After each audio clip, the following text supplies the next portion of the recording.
Okay. Jui, do you have anything to give us update? I know you're in Korea time. Not really. I'm still working on the refining the manuscript. And then I have a presentation for the colorectal cancer screening whenever you want it to be done. Yeah, Um, yes, I will get back to that very soon. Let me just get a quick follow-up and then we'll do that because you're in Korea time. yeah. Good. Emma, do you have update for us? Yeah, so for Eugene's project, it's still with the editor, so there hasn't been an update in the submission. Oh, Um, okay. yeah, but in terms of the other variant classification project, I'll send the link for our draft. We have like a rough draft done. There's still like a lot of revisions that needs to be made. Okay. Yeah, let me send the link. Okay.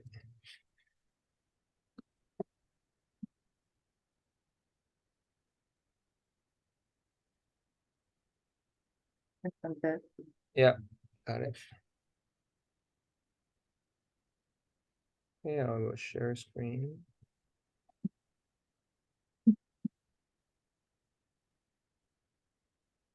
So you've basically seen the abstract already, as well as the intro background. What journal are we targeting? Uh, Helion. Okay.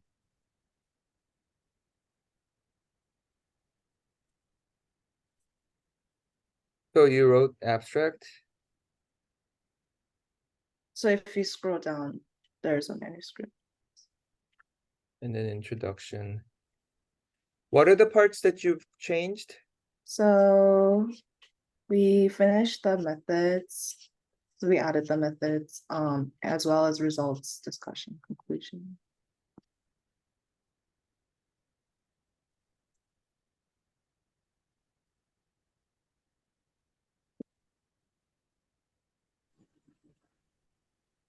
Hmm.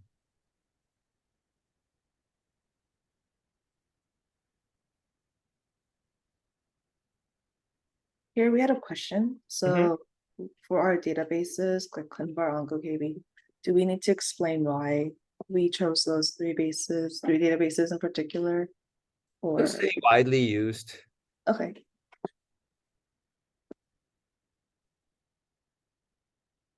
Yeah. Also here, as you can see, like in the table, only breast and ovarian have a pretty good like balance between pathogenic and benign Mm. variants. But if you look at colorectal and the rest of them, yeah, I just don't think our analysis would show anything. And frankly, the ones with zero benign variants didn't show anything. There are a lot of undefined values, obviously. So we were thinking maybe excluding them, like we ran it and maybe we can add it as a supplemental table, but excluding it from the main table. But then that leaves with like the issue of then we only have two cancer types that we're like showing. So Mm. we wanted your thoughts on that. Why would colorectal be just one benign? What's the issue? So the issue is we went through the three databases and we literally looked through all of the variants that they had at that time and picked the ones with like two concordant databases or whatnot. And this is what we're left with. It's just like there weren't that many benign variants available in the databases. So database meaning these ClinVar, Onco. Yeah. Mm. I guess OncoKB, my cancer genome is they're they're made to describe pathogenic ones. Mhm. I mean, Yeah. ClinVar is more neutral. Yeah. Then should we find another database and run everything again or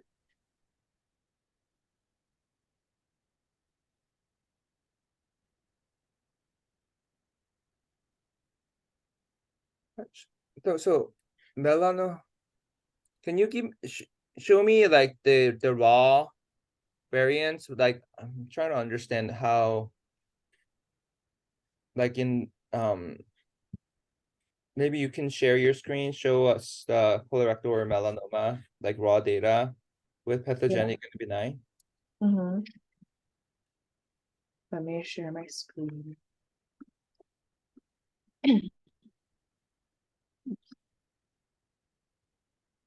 Can you see it? Mm-hmm. If we go down to colorectal here.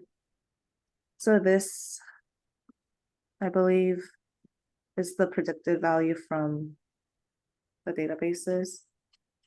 So as you can see, they're like all ones. They're all like pathogenic. Mm-hmm. Okay. And then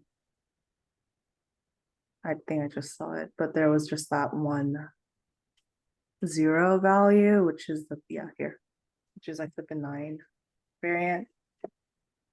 It's just like, that's all we could find in the databases. As we literally looked through all of them.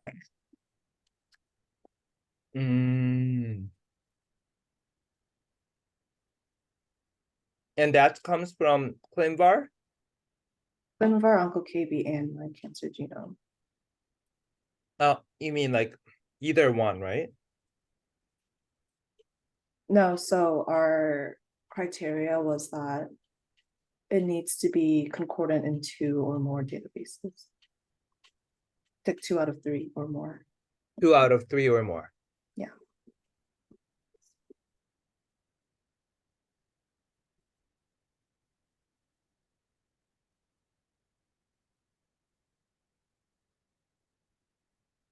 So that's how we,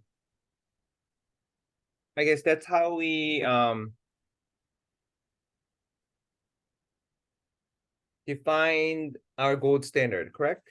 Yeah, that's how we designed it. Mm.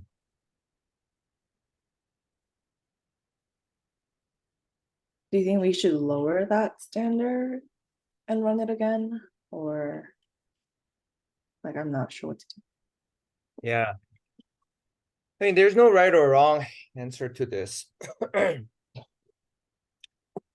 uh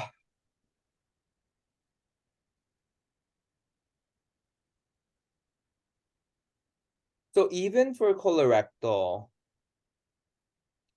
RB2 is like the HER2 gene, like in breast cancer. RB3, 4, these are potential targets, not what we call like actionable targets. Mhm.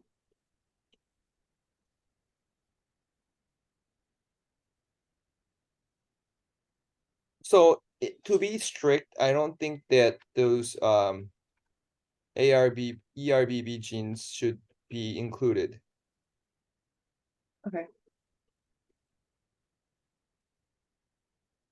Because we don't have any drug approved.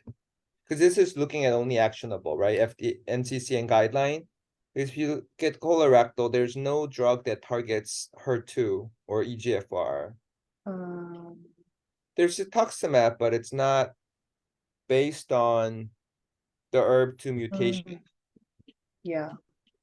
So ERB2 mutation is not in the any of the NCCN guideline, the mutation-based therapy. Okay, so we'll filter out the ones that aren't in the guidelines. Right. But that leaves no like normal variant. So well, I guess so the issue of having no normal variants, non-functional variants.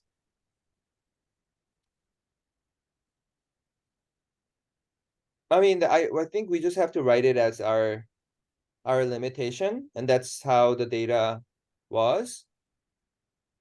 And I guess for those functional variants that we know of, yeah, I guess it's gonna be so It's you like, find- Yeah, but if you can't, right? Yeah, you can't do, yeah, the other way around, right? Yeah. like we could do accuracy for these cancer types, but in terms of like sensitivity, specificity, like there's no true negative, like Mm-hmm, false positive values at all. right. Yeah, it is limited in that sense. Yeah, so if you saw our table, like you would see that there's a lot of undefined values because it's like divided by 0. Hmm, So okay, I would say let's go back to the, you can unshare, I'll go back to share. Where's the screen share, yeah. Okay. The colorectal now will be 0. Hmm. mhm.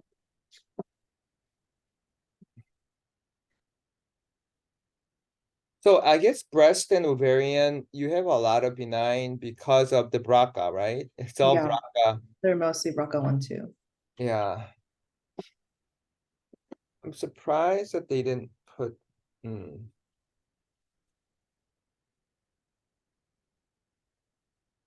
So if you just do ClinVar, I'm sure you'll find a lot of normal, right?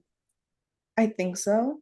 And we do, I believe, have the raw data somewhere before we filtered out the non-concordant Uh-huh. variants. But at the same time, like there were some where it was like conflicting for all three. Oh, conflicting. Okay. Yeah, like or yeah. So which is why I'm kind of hesitant to lower the standard too. Right. For other paper, didn't we do just ClinVar as gold standard, just ClinVar alone? Yeah, I think for Eugene's paper, I don't remember like completely, but he did mention that either like for benign or pathogenic, he only used ClinVar, Hmm, and he used like the other databases for the other class. right. Yeah, because no, it's hard to say what's gold standard when we don't know what's gold standard. We just, made up our own gold standard. So Yeah, when I read Eugene's paper, I kind of was like, oh, I wasn't sure if I agreed with that methodology, but then now I feel like yeah, it was it's not necessary. this is the real world. There's like ideal gold standard and then ideally, I mean it's almost becomes like a BRCA paper then, right? How can you Right. actually uh uh but then But the problem is like there's already papers out on like a lot of papers out on BRCA1 and 2 mhm, performance. So I don't know how meaningful our people would be at that point. right.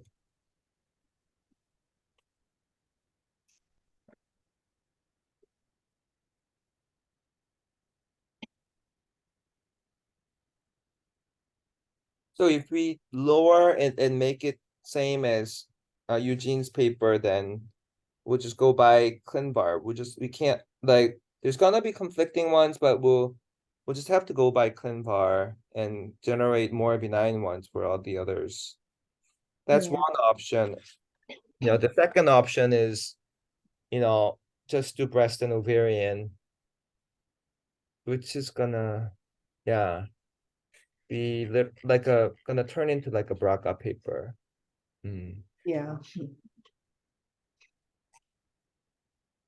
Hmm. Um, so I know this is gonna, so in times like this, I usually like to do both. Okay. So but I would do ClinVar approach as the main. So Mhm. let's just change to ClinVar based approach. Uh and um and then in the method, you say, we also what we did is we also changed our functionality criteria to, having at least 2 concordants. And that gave us breast and ovarian because the other, histologies had no benign variants found. And just looked at the performance of these. I mean, you've already done it. You're just erasing the other cohorts other than the 2. So it's more like a sensitivity, and that's more like what happens if we do that, and that ClinVar based approach for breast ovarian versus more strict approach. Does the performance really change? If it doesn't change, it's similar, then you say it's similar. That's it. Okay. Yeah. I think that's better way, but yeah, it's a really important question. Got it. Okay. Good. I'm glad you asked. This is how the research goes, guys. This is not like me telling you what to do. It's like once you do it, there you find the problem and what do we do with it? It's all these troubleshooting. Okay. Then would you like to keep reading like the discussion and the I guess conclusion? the methodology wise, they're So, yeah.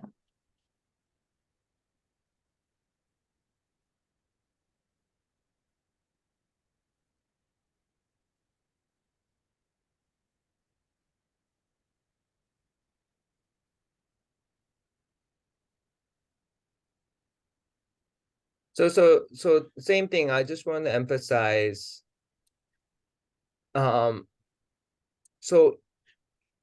if this is the making the call, variants of unknown significance is VUS. So is this, if we call it VUS, we're not going to treat them at all, even if it's clinical trial. We're not going to do any clinical decision making for them. Uh-huh. So the whole idea is we find the variants and we use different programs to say, is this functional or not functional?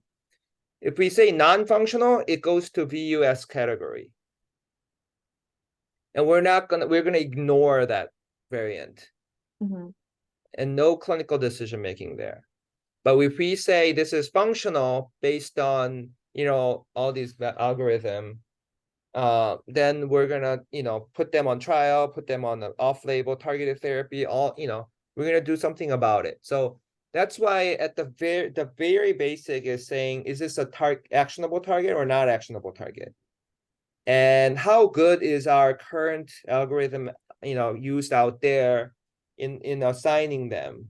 So that's the whole idea of the conclusion, like how, what is the current performance of the algorithm being used this time? Because that is the cornerstone of proceeding to the next step. Should we act on it or should we not act on it? Yeah, so I guess the clinical decision making for VUS doesn't sound right. So the understanding whether a certain variant is VUS or not, is functional or not, will help us move on to the next step, whether we need to act on it or not, So, okay, good. Now you have more things to do. Yeah, thank you. You're welcome. Thank you. Thank you. And Emma and Eileen, you guys are working together? Okay, Eileen, anything else? Update from you? That was really it, the paper that me and Emma have been working on right now. And then Okay. Are you gonna continue to work in our lab this semester? I was hoping to, as long as you allow me. Sure. Thank you. No problem. Okay, Dean, do you have any update for us? Hi, Dr. Che. Yeah, sorry, it's been a little while since I was able to join. I have a couple short updates. I guess first thing, so for the case report, which we submitted to JTO CRR, which was accepted a while back, they're actually pending, I think, your final proofing of the paper. So I have the email of that because they reached out to the other authors, but just wanted to check if that was something you wanted to do or if that's something I should just sign off on your behalf. Yeah, what was that paper? Yeah, so Right. this was the differentiation syndrome case report. So it was already accepted by JTO CRR. Okay. They just wanted your additional kind of proofing before it's published online. Oh, yeah, I don't remember getting that email. Maybe it's in my email box somewhere. Okay. Yeah, send it to me and Liam one more time. And Liam, can you follow up? And I don't know if you or Dean can approve on my behalf. Just do a quick proofread and approve. If you need me, just come and find me in my office. Sure. Okay. And then I can share my screen for the updates to the Nevo Valley. So, sorry, let me 1 second.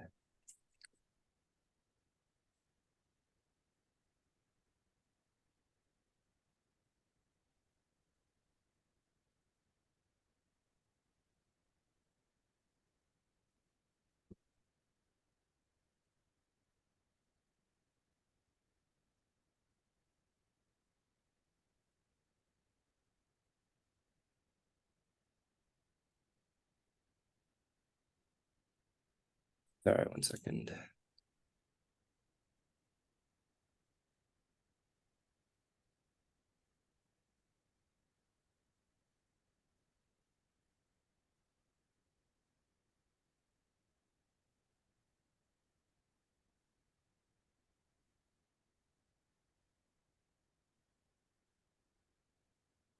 So, yeah, so for the Nevo Valley paper, I think the last time we shared at lab meeting, the kind of last remaining step other than general sort of proofreading was the rechecking the patient charts for the mutations and the specific NGS results and tying that to mutation functionality. So I assembled a table and then a supplemental table from using CAD as well as OncoKB and ClinVar supporting info on whether it's pathogenic or not. And then basically summarize that in this upfront table here. I guess my only question was, so I know you mentioned before that given that it was phase 1 and phase 1B, that certain patients were not necessarily needing to have the mutation in homologous repair genes. But at least from the review of the 15 patients who were enrolled, it seemed that at least 14 out of the 15 had records of NGS in with mutations in those particular genes. So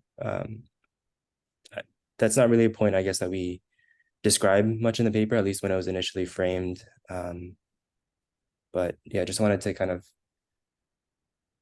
check how best to describe that difference. So what is your question here? Yeah, so I think when I had shared this last time, Uh, for example, this patient here, and then one patient additionally, from when I checked the patient charts in Epic, it seemed that either they had NGS done and did not have a particularly actionable mutation, but were still enrolled in the trial. And I understand that the phase 1 portion of the trial wasn't necessarily a requirement to have that mutation in the homologous repair gene.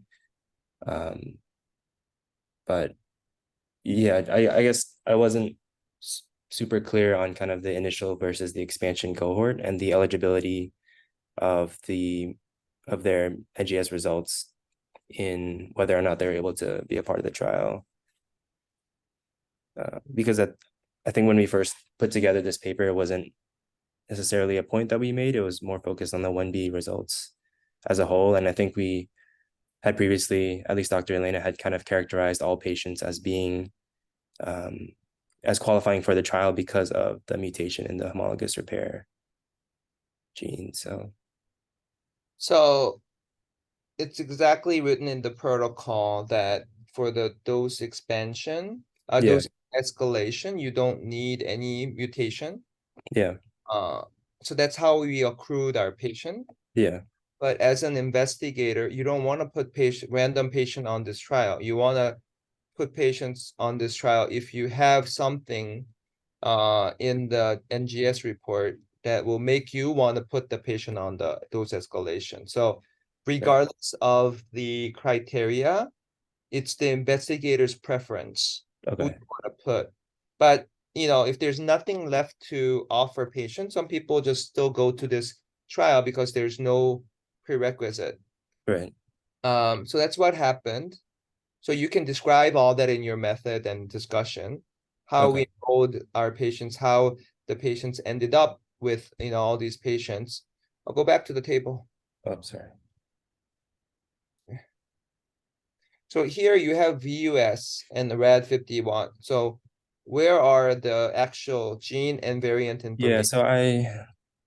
so the RAD51 classification was something that was inherited from the first draft from Dr. Elena a while back, but when I've reviewed the patient charts, I guess multiple times now, it doesn't seem that they had any NGS results that indicated that, not from any notes or NGS itself. So yeah, I wasn't sure how to reconcile those two things. So you're saying there was no NGS done for this patient? It didn't seem so from my review of Epic. Okay. So we need one more pair of eyes. Liam, so look into patient number 13. I want to make sure you agree that there is no sign of RAD51 mutation for this patient. And if you agree there's nothing in the chart to suggest that, but there might be outside, so just look at all the scan documents inside and out. And if you don't find anything, then we have to say not available, NA. And it's not done. No NGS report available for this patient. Right. Same thing with patient Yeah, number. number 6. Did you find mutation or no? I was not able to. So the mutations that I did find were not relevant to the homologous repair. It was more general KRAS and APC genes, which were classified per Garden as not actionable. So not relevant to the set of genes that were the focus of this trial. Okay. For patient 13, you didn't see any mutation report. I did not see any NGS report done. Okay. But yeah, I can send over the relevant patient lookup info to Dr. Liam. Yeah. So usually pancreas tendings run NGS. So I don't know if it's an outside patient. So look into that. And even it's okay to have Guardant. It doesn't have to be tissue based. So look for that. Yeah. Colorectal, same thing. Most people do NGS. So look for that as well. Yeah. So here's the thing. So in the table you have to say mutations in HRD, homologous repair, mutations in homologous repair pathway, Right. because it's not like patient number 6, you don't have any mutation, so it's gonna be different for patient number 13 and 6, right? So 6, there is mutation, but there's no mutation in that pathway. Yeah, not relevant to that pathway. So I would still put asterisks and describe what those mutations are in the footnote. Okay. So non in HR pathway, however, these mutations were found from the NGS. Got it. Okay. Okay. And then lastly, what algorithm did you use to predict functionality here? Yeah, so I kind of summarized it in the supplemental table, but at least for the ones that are single nucleotide variants, I used CAD mostly to based on the chromosome and position and a lot of them the score indicated from that was greater than the recommended threshold that indicated it was likely pathogenic. So I summarized that here. And then for the ones that were not single nucleotide variants, I looked through ClinVar as well as OncoKB for the deletion or duplication type mutations. This is great. So this is a nice segue to what Eileen and Emma's been doing. And Jessica as well. So, you know, these are actual patients who are enrolled into our clinical trial and got treated with relevant targeted therapy. And we are using these algorithm to see if they are truly predicted to be pathogenic variants. So what you guys are doing is not just to publish a paper, but it is useful tool in the real world. Okay, so I think this is good enough. Okay. Yeah, so I can check with those two patients with Dr. Liam and adjust the methodology section to kind of capture the non-HR mutated patients. But otherwise, I believe the rest of the content we had reviewed previously. So would you like to review it one more time or after I checking with Dr. Liam, I can go ahead and submit? Because we are planning to submit to JITC, so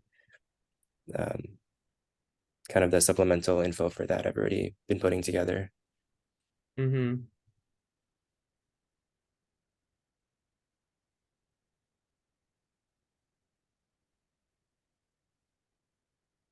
But yeah, otherwise I can prepare to submit directly through JITC.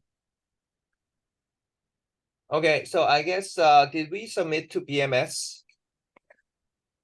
We did not, but I believe I have the email, so I can follow up with them. Yeah, so have Liam send to BMS people. Okay. And then make sure you send it to all the co-authors before. So give BMS and all co-authors to time to give you back any comments on their affiliation and anything about the paper. Give them like 5 business days to work on it. Okay. And then if you don't hear anything back, then just submit. Okay. And Liam has my conflict of interest test. Yeah, I have that from previous one, and I have the emails for the other investigators that were relevant. Okay. Um, So is Elena the last author? that's how we had it so far. Yeah. Who helped you most, Pedro or Elena? For this one, Dr. Elena. Dr. Elena helped you the most? Yeah, for this particular manuscript. Then she needs to be the second author then. Okay. Did And then- Sira help you? Sira. I only really worked with Dr. Elena on this one, as well as I guess Richard and Dr. Pedro a little bit. I'm not sure how Sira helped you on this one. Or did she work on it before you came? Yeah, again, this list of authors was just inherited from when Dr. Elena shared it with me. I see. I guess your name should come after Elena then. Because I think you worked harder. And Elena was working on this before you came on Yeah, board. before. Yeah. And then did Richard help you a lot? Yeah, he helps me with some of the kind of content writing for the discussion section. Okay, then move him in front of Syrah.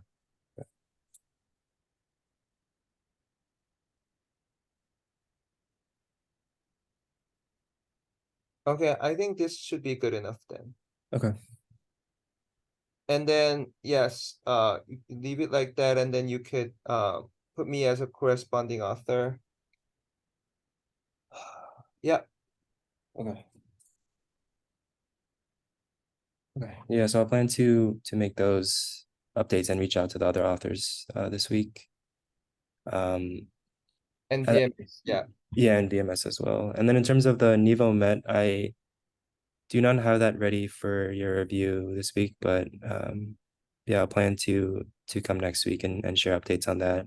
And hopefully this one will be ready to submit by then. So Good, good. Slow and steady wins the race. yeah. I'm glad you didn't give up on this. This took more than, I think it took like 2 years to get. Yeah, I apologize for that, but yeah, just trying to get over the finish line now. Sure, sure. Yeah. All right, thank you, Dean. All right. Thank you, Dr. J.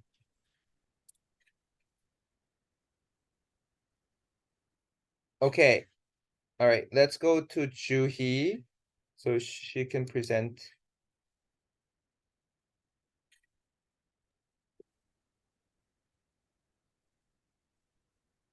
Let me just share my screen.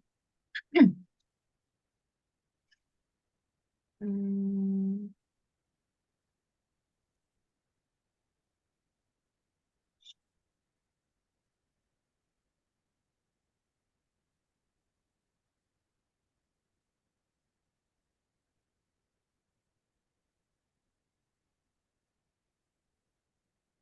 Can you see my screen?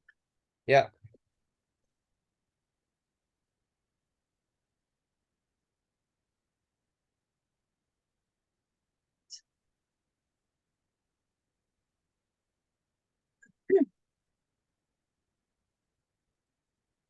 You click slideshow on the right side. Oh, I'm so confused. Okay. So, this is a NEJM You article. you can share this link at our lab to our lab meeting. Oh, I got that. Yeah, no, you can do it afterwards. No worries. Okay, I'll do it. So this is a NEJM article. It's a review article on colorectal cancer screening. So it deals with the approach, evidence, and future directions. Sorry, 1 sec. How do I change this? So, going into introduction. So colorectal cancer is one of the most common cancers worldwide, but it develops from a benign polyp and it takes like 10 to 15 years to develop after a series of genetic and epigenetic changes. And only a small proportion of these polyps actually develop into cancer. So we have tried to detect and remove these polyps through colonoscopy, and which reduces the mortality associated with these cancers. And screening, in addition to that, because they detect cancer at an early stage, it further reduces the mortality. So because this development is, it takes place over a period of many, many years. So it is, colorectal cancer is actually a good target for the prevention and early detection by population screening. This is not from the article. I just added a picture to show you the genetics and epigenetics changes that occurs. So some of them were from normal mucosa to go up to carcinoma. These are all the changes that it has to go through. So screening, definition wise, is basically separating the sick from the healthy. It targets people with no signs, so no symptoms. Therefore, because it targets these healthy people, we need to know that the benefits actually do outweigh the risk in order to screen them. So table 1 deals with the general framework for benefits, burdens, and harms of screening. We look into the benefits. It's like it gives you improved prognosis for these patients, and it results in less invasive treatments because you detected it early. And if they get a negative screening result, then the patients are reassured that they don't have cancer. I guess the burdens and harms are sometimes you just don't really prolong life per se. You're just detecting cancer early, so you're not really changing prognosis. And other times you're over treating people and over diagnosing people, which means like even if they did have a little small cancer, this cancer would have not caused any problem for the patient throughout his or her lifetime. But is giving him or her anxiety and all these like extra treatment that they didn't have to go through because it was discovered. Also, if you have like false negative screening tests, then there's false reassurance. And if you have false positive screening tests, then the patient will get anxious and stressed out. So screening it involves a lot of steps as shown in figure 1. If you look into figure 1, so there's this whole population of people and a little percentage that actually develops cancer. And from this big population, you choose an eligible population for your study and you screen them. And then if you get you can get a negative test result, a positive result, or an uncertain result. If you get a positive result, then it will lead to treatment, which is the intervention. And if you think about screening, it's divided into these 2 kinds of screening. One is a preventive screening and one is an early detection screening. So the preventive screening is when they actually try to detect benign forms, so not cancer, precancerous lesions. So they're actually trying to prevent cancer from developing, and this reduces cancer incidence. So things like colonoscopy or sigmoidoscopy. So colonoscopy and sigmoidoscopy to detect polyps. So early detection screening is you cannot detect these benign lesions, but you are trying to detect cancer, but at an early stage. So you're trying to reduce cancer mortality. The downside is that you might overdiagnose. And an example of early detection screening is mammo for breast cancer. And if you think about colorectal cancer, there is the fecal screening that's performed at regular intervals. We know of 2 kinds, the fecal occult blood testing, which was used before, and the fecal immunochemical test, which is more often used now, just because you can adjust their sensitivity and specificity with different cutoff values. So if you have these positive fecal tests, then you go on to perform colonoscopy to confirm and remove the polyp. And then there's the endoscopic screening. There are 2 kinds, sigmoidoscopy or colonoscopy. Nowadays, we use colonoscopy more predominantly. I just included these pictures for you to look at. So basically, they're trying to detect and remove polyps. Yes. And then there is the post-screening surveillance, which is the surveillance for patients who already had polyps removed at screening. So after removing the polyps, you look at the polyps and classify them to either low risk or high risk for cancer. And then receive surveillance colonoscopy accordingly. So if you look at this, sorry. So if you have blood and stool from fecal testing, or if you did a colonoscopy and you saw a polyp, and then you take the polyp out, and then you look at if there are low risk or high risk, and depending on that, you have different years of surveillance. And then second round is because they go through this at regular intervals, so you will have a second round of fecal testing and then colonoscopy if necessary. And as I mentioned earlier, there's preventive screening and early detection screening. Preventive screening, endoscopy, it actually decreases the incidence of CRC, and all 3 of them decrease the mortality.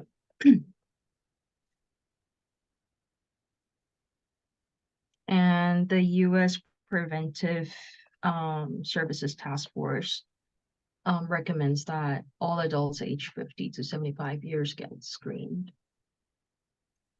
And this is their screening guideline. So stool-based tests are either every year or every 1 to 3 years. And then tests like colonoscopy is every 10 years. A newer test called CT colonoscopy is every 5 years. And sigmoidoscopy is every 5 years. So they go through the benefits and harms. So if you look at table 2, it shows you the relative benefits and harms, sort of the relative effects. So basically what they're saying that the magnitude of the effect of screening test is actually more dependent on the individual risk of cancer rather than on the actual test itself. So which test they use doesn't really matter as much as the individual risk of cancer. Table 3 shows that of many adverse effects, the most common ones are bleeding and perforation in the case of endoscopy. And the number of these adverse events depends on the number of endoscopy the person went through. And yes. And another harm that they talk about is overdiagnosis, because it could detect a lesion that would not have caused any problem for the patient. But we don't really know the actual value of the risk of overdiagnosis at this point. But then it would lead to unnecessary treatment, labeling individuals as diseased, and cause psychosocial harm and economic consequences. Another thing to consider is that the preventive screening test, especially endoscopy, actually has some variation in being able to screen polyps, depending on the endoscopy's ability. So it depends on the person actually doing the endoscopy. So in an effort to compensate, they came up with this artificial intelligence-based polyp detection tools that not only that increased the average detection rate to 37%, but it didn't increase detection of larger polyps that has a higher risk for malignant transformation. So we do not know how significant of a value that 37% is with regards to cancer. And then there are some ethical challenges, the fact that it's not individually applicable sometimes, and all the recommendations are very opposing and biased. And then it reduces quality of care, hinders research, interpreted as rules. So the guidelines currently, they're trying to introduce this risk and benefit thresholds.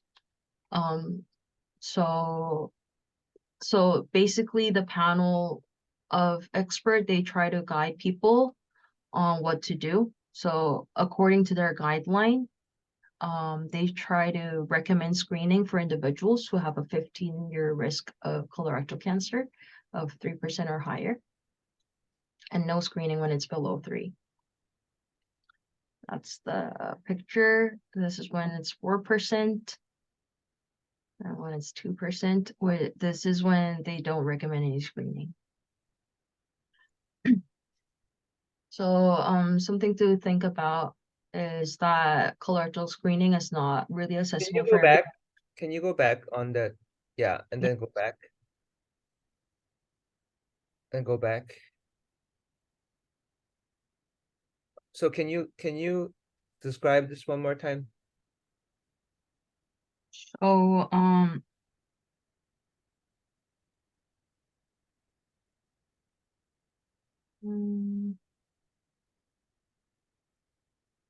so when there is no screen for the figure 8, so when there's no screening and there are 40 cancers that occurs, whereas if there is screening through these fecal testing, sigmoidoscopy and colonoscopy, the numbers are shown respectively. And then the right diagram shows the actual death. So if there is no screening, there is 17 is the number of death. And if there is screening, then it's 13 to 15 for every other year fecal testing, 12 for yearly fecal testing. Sigmoidoscopy is 13, colonoscopy is 10. And so if there is a 2% risk of colorectal cancer, this is when the panel say you don't have to screen. And I guess they concluded that the numbers are not as significant because even if you don't screen, the number is half of what you see in diagram A. So only 20 people actually get diagnosed with cancer, and then if you do screen, it's 17, it's about the same. And cancer death, unlike diagram A, which is 17 people if you don't screen, if you do screen, it's 8. So I guess when they weigh out the risk and benefit, the panel of experts are saying that if it's 3% or more risk of cancer, then it is worth screening, because you can actually reduce the occurrence and you can reduce the number of deaths to a meaningful number. Whereas if it's 2% or less, it's not really meaningful to do any screening. So let me understand that further. So we know there is a screening method that will lower the incidence or cancer incidence more than half, regardless of the risk of cancer in the population. So 40 to 17, 20 to 8. No. The 42, where is it? If you do screening, 40 to 30, I'm sorry, 40 to 30, not more than half, maybe like quarter, right? 40 to 30-ish, and 20 to maybe 15.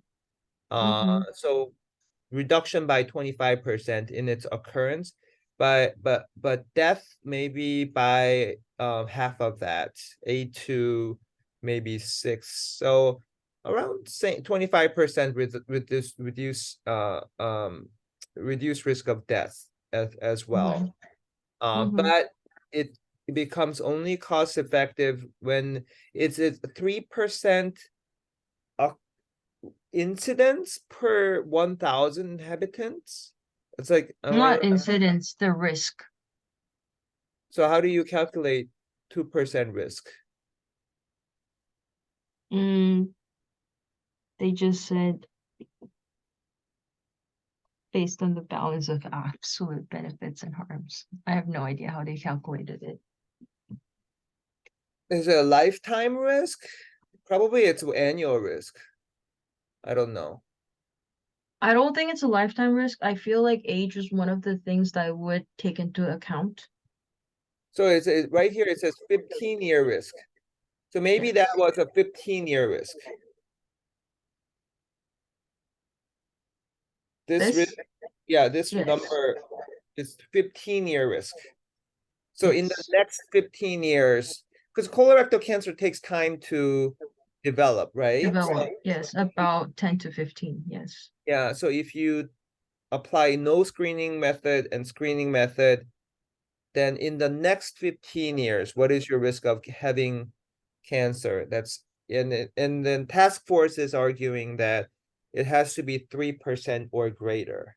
Yes, Makes for it sense. to be meaningful. Yeah. Yeah. It's good to know. That's truly a economic side. You know, I think so. yeah, if it's gonna save lives, even if it's 2%.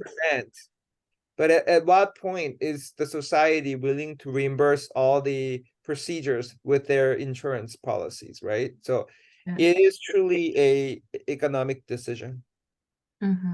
Okay, I just want to make that clear. Okay. You can move forward. Yeah, so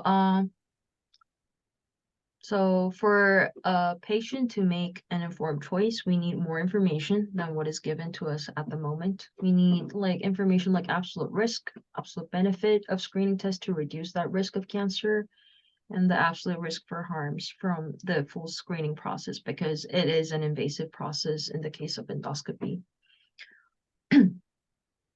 And the future is that these new screening interventions, like the CT colonoscopy I just mentioned in passing, should be tested in clinical trials. But traditional clinical trials are not really possible because there is no valid control group that we can use. And they're trying out this novel approach that they call learning health systems. But apparently they use randomized implementation and implementation studies. I did a little bit of a research into it, and it's basically taking these data. It's like big data study. So they're taking data from like electronic health records and clinical registries to randomize and run these I guess mini clinical projects for them to come up with values. Yeah, so the summary is that colorectal cancer screening, there are two kinds, early detection and actual prevention. FIT and colonoscopy is relatively new compared to FOBT and sigmoidoscopy, and they even the USPS task force believes that it will reduce the incidence of cancer and its mortality. The benefit of these screening tests vary with individual cancer risk, not with the kind of test itself. The harms depends on, in the case of endoscopy, the number of colonoscopies performed. And the estimates of both benefits and harms are uncertain, which is why the panel of experts came into play. And it is worthwhile to note that people may value the harms and benefits differently. And there are new and more efficient testing strategies that is coming up, like CT colonoscopy, that should be tested systematically. That's it. Thank you. Can you go back to the FIT test in the introduction?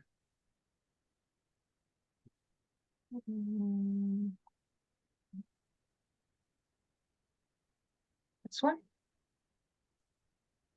Yes. Or- Okay. So, now we're using more FIT, Yes. because it's less false positive. And, I don't know if they mentioned, the stool, so you have the next slide with stool DNA. Do you have the stool DNA here? No, they didn't really mention that. Oh, They mentioned it in passing as like one of the new tests. oh, okay. They have, I think I mentioned that in the task force slide that I added. Oh, Yeah. I just added this slide for extra information. oh, for extra information, okay. Yeah. So, yeah, the one that's commonly used is Cologuard. I don't know, Jui, is that being used in Korea? Oh, what? Korea, in South Korea, are we using stool DNA?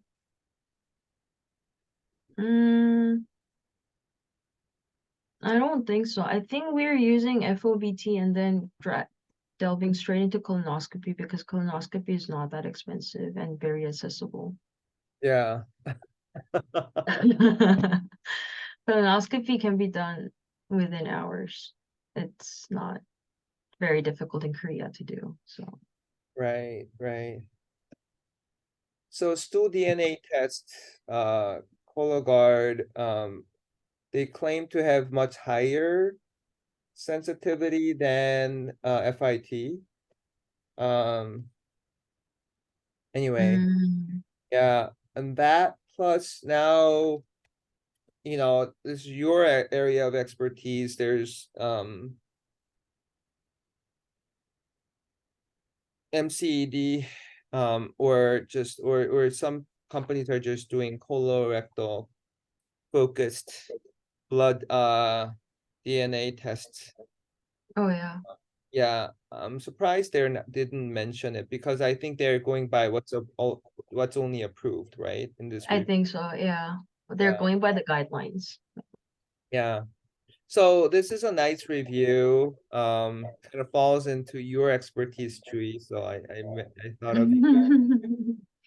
And I think the time is coming where that blood-based cancer screening is gonna be part of this very soon. Mhm. Stool DNA is not perfect. But definitely it's easy access. But I think the problem is, I mean, in Korea, it's easy to go to places where they'll offer you colonoscopy almost like every 2 years or 5 years.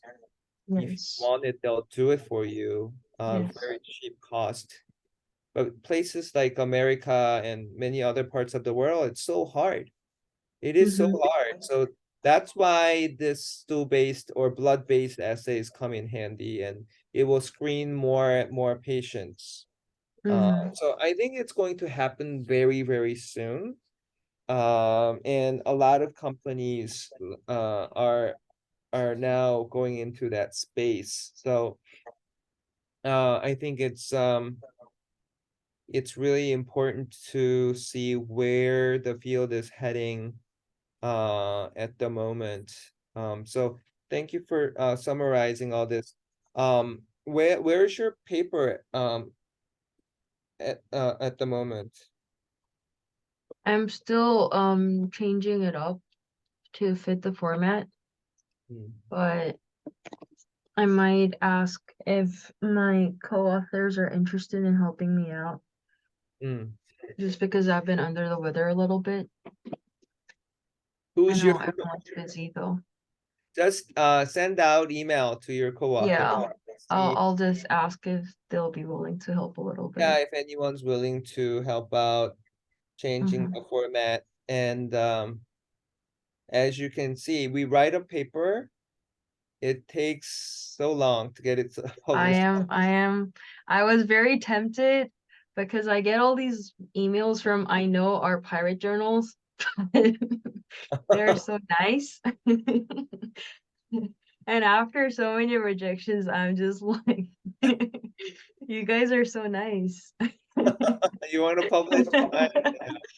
I know I don't, but they're just really nice. And it feels nice to have such very positive feedback. Yes. Yes.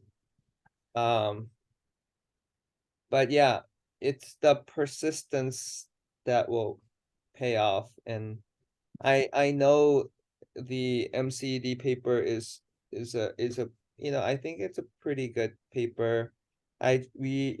Just like double lung transplant, if you're doing something new, you're going Yeah. to be faced with challenges, and Mhm. people who are kind of opposed. Why did you pull this together? And like, Yeah. for some it makes sense, for some it doesn't make sense. So that's just how It's like true. even like the Herceptin, the HER2, it didn't get published in any JM or anything. It just got published in a very mediocre journal because people didn't really trust the efficacy of the drug in the beginning. So I mean, that's Mhm. how it all starts. So yeah, just hang in there, and if you don't give up, Yes. you'll be able to publish it. But it's only when you give up, like, oh, I can't do this, and I might get back to it later, and that later could be 4 years later. Oh, that shouldn't happen. And yeah, for things like this radiomics or MCD, the more paper will come out, and unless you update it in your paper, no one's gonna take it at that point, right? So Mhm. that's why you can't lose any time. More paper will come out, and that means you have to update it. So Yes. yeah, I mean, we got such good like interest in terms of like posters and like preprints, but it seemed like nobody's really interested in the whole manuscript, which was I was a little, I don't know, taken aback. I can guess what's happening is that a lot of the reviewers were working for those companies. Mm. If our paper doesn't do a good job, sort of Oh portraying, yeah, that's true. if they all have conflict of interest. So that's why journals will say, is there a reviewer you want to exclude? Yes. I But think Grail, no, Gallery, no. I was with Liam when one of the companies came by and they were a little mad that their blood test didn't do as well as the other ones. you can exclude any Grail first last authors. Yeah, so all That's right. Very good. Good job. So I feel like we need to educate all these people and sort of remind ourselves where the field is, what the main school of thought is for these early detection industry. So That's true. okay, very good, Juhi. Thank you. You're welcome. We'll go to Haesong.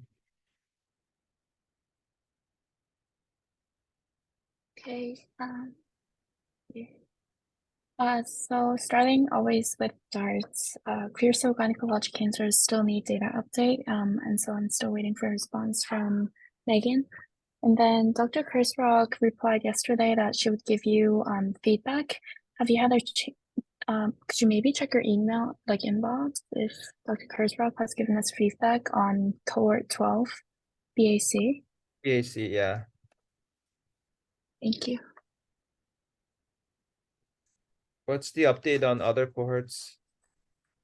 The update is that for 26 thyroid, we're still receiving feedback until September 3rd.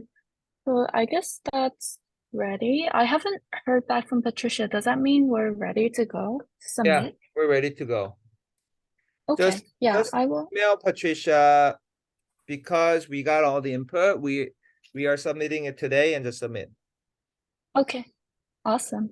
Okay. And then cohort 13, non-epithelial ovarian cancer, we're gonna receive feedback until the 13th, so we still have time for that. And then the rest, the next one in line is desmoid tumor, so I will also finalize that as well. So what is in line after desmoid? It's desmoid, vulvar, and then small cell ovarian. Okay, we're almost there.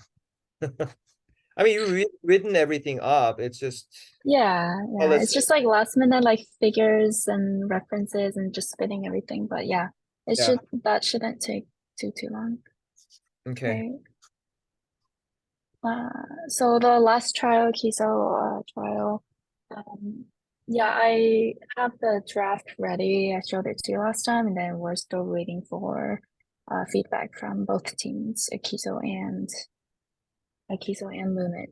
And then regarding sample size calculation, we asked the Lunit team, but also the Northwestern team, and we got connected to Dr. Ruoy Chen, who's the guy we contacted regarding the SDQ trial.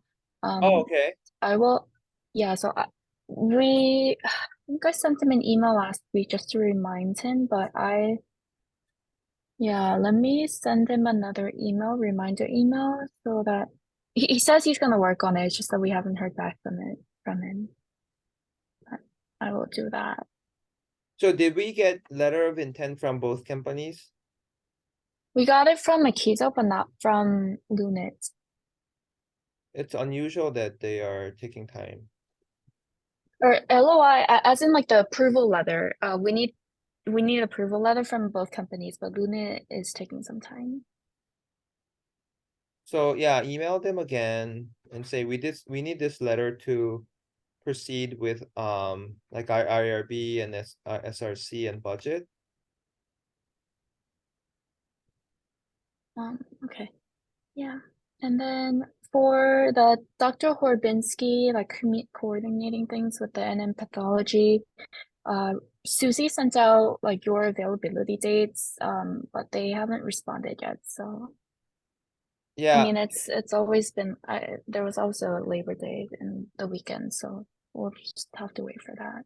Because that Yeah. email went out last like Friday. Yeah, it was last Friday. So.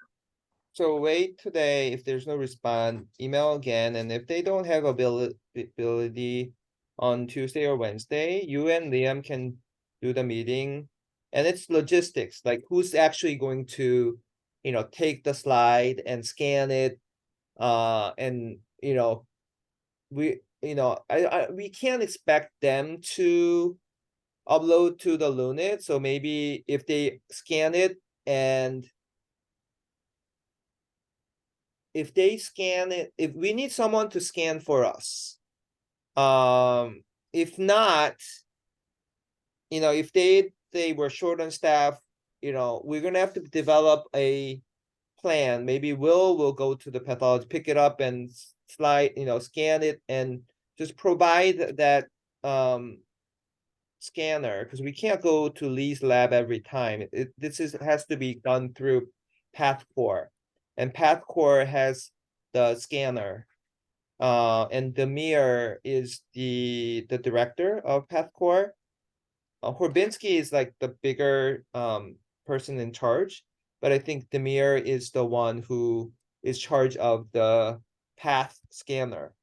So just the whole idea is, how do we develop this process of, if we identify a patient, who's gonna pull out the slide, who's gonna take it to the scanner, who's gonna scan it, who's gonna upload to where, and we can get that scanned file and upload to Lunit. That's no problem. We would rather do that ourselves, because then we can do de-identification and all that process. But we need that process set up. So this is more like logistic hurdle meeting than any science meeting. So you guys can do it without me if it has to be. Okay. Sure. Yeah. Okay. Okay. Yeah, next is last two Regeneron Semi Fianlimab. The meeting's coming up. It's tomorrow.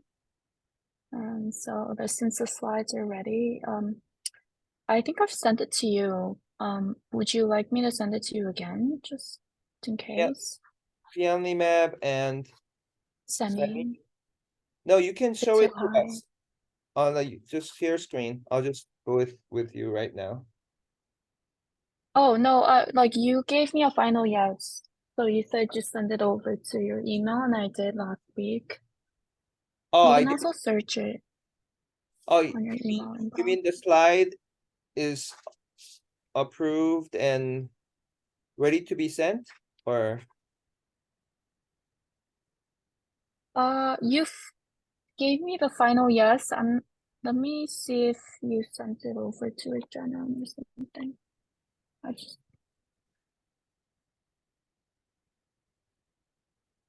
Oh, so you don't, if I gave you yes, you can just email to Regeneron, just CC me. This is, if you know all the Regeneron players.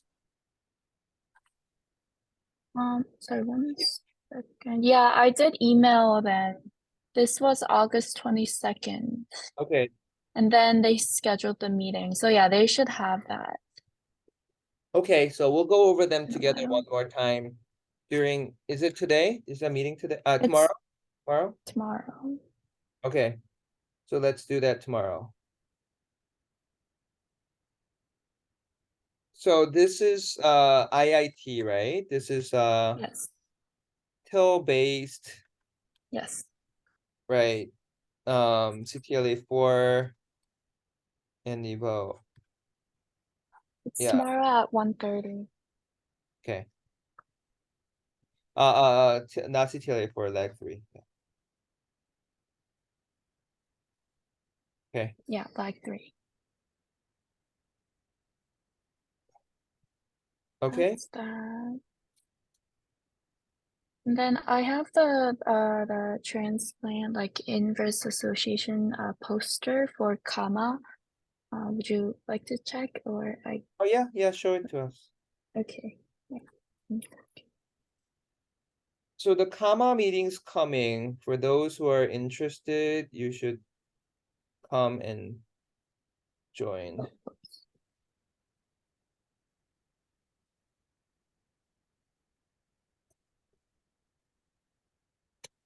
Haesung, can undergrad come too, right? If I they're think so, yeah. It just says students, so it didn't Yeah. really specify med students versus so Grace, Jessica, Will, you guys are Eileen, Emma, you guys are all welcome to come. Is there a registration fee for students? it was like 35. 35, and they give you meals and you can network. It's all Korean American medical people, whether they're undergrad, medical students, resident, fellow or faculty. It's a great place to network. It's like GMA, but it's just medical. It's like so it's like a once a year annual convention, and it's going to be in Chicago, Radisson Blue Hotel, which is right like I think it's like 5 to 10 minute walk from here. So you guys can all come and there's like a dinner and there's networking session, and I think Dr. Haesung is a panelist, so you can go to that session too. I'm giving a talk on use of AI in oncology. So you guys can come to my lecture as well. If you go to KAMA, K-A-M-A, Korean American Medical Association homepage, you'll find all the agendas there. So yeah, this year it's in Chicago. Some year it's in LA, New York, Houston. It's one time it was held in Seoul. So all the members Really? went to Seoul. That's so good. Yeah, it was really fun to have all these. Most of them are second generation Korean Americans. But you'll be amazed to see there's so many successful Korean Americans in all these major academic centers across US. And my previous mentor, who is a plastic surgeon, David Cheng, is a chairman of plastic surgery department at University of Chicago. So I used to meet for our church small group in his house every Friday. Every Friday for while I was in Houston, he would host a small group meeting in his house, and we would just attend that meeting in his house. He would invite, a lot of Korean doctors and even patients to his house. It was such and there I just realized the power of small group, and yeah, so he's been such a great influence. I know Dr. David Cheng has been president of KEMA before, and yeah, so you will meet people like him if in this KEMA meeting. So yeah, I'm excited that it's happening in Chicago, and because it's happening in Chicago, they invited me to be a speaker. So hopefully those of you who are in Chicago can go. It's I think Thursday, Friday, Saturday, something like that. Yeah, in next, it's gonna happen in 2 weeks or 3 weeks, right? Something like that. It's 22nd to 24th, so Friday, Saturday, and Sunday. Okay. Okay, so keep in mind. All right, Haesung, show me. Oh, sorry, one quick update about the Barricor for darts. The deadline for like revision has been pushed to September 6th, accounting for like the weekends and Labor Day. So I will submit on the 7th. And this is for what paper? This is thyroid start. Oh, okay, okay. Thank you. Yeah. Inverse association between rejection-induced graft failure and post-transplant malignancy in solid organ transplant. And this is the landmark analysis. And Yes. here you didn't show time-dependent Cox. I didn't have space to, but I wrote it in the results section. It's the last bullet point.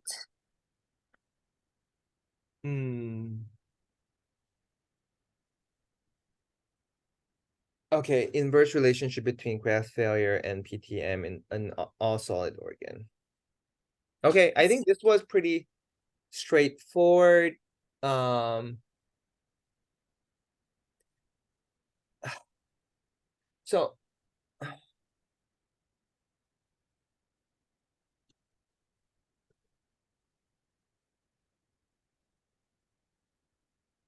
So odds of so the risk of developing cancer, any cancer after transplant was lower if you had graft failure from rejection. Yes. Is the vice versa true? Vice versa is weird because in univariate analysis it's less than 1, the hazard ratio, but if you do multivariate analysis it's a little over 1. So that's But not yeah, that's not described here, correct? no. Okay, so I say I guess inverse is inverse in one direction, but not the other direction, right? Correct. Yes. So I think inverse you can kind of guess like in which direction. That's little bit unclear. So I think yes, you can use this expression, inverse association, but I would change the conclusion and the title to just say it out, like people who underwent rejection-induced graft failure had lower risk of PTM. You know what I mean? Because that's what we found. Okay.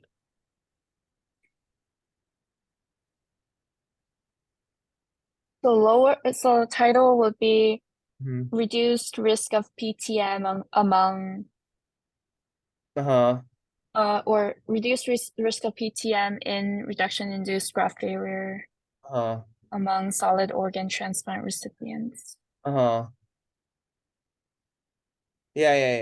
You know, Okay. associated with lower risk of something. Yeah, that's clear. And that same for the manuscript you're writing. Okay. For the manuscript, I'm trying to update it to include small bowel and also to account for like acute versus chronic rejection, the things that we talked about last time. But yeah, once I have the results, I'll show you.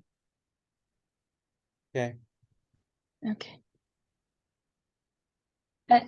And do you generally put baseline characteristics like this? Is that okay? I just wanted to give them like a comprehensive overview of the patient cohort.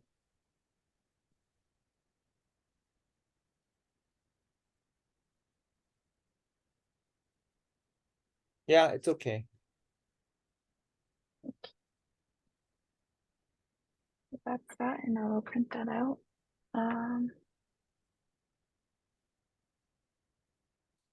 COVID cloud paper I'm still working on. I'm not sure if that's gonna turn out okay. And then for What are you still working on, you said? the COVID cloud paper with Dr. Chitaro, yeah, the sample size is surprisingly small, so I'm not sure if it's gonna work with the OPTN data. Okay.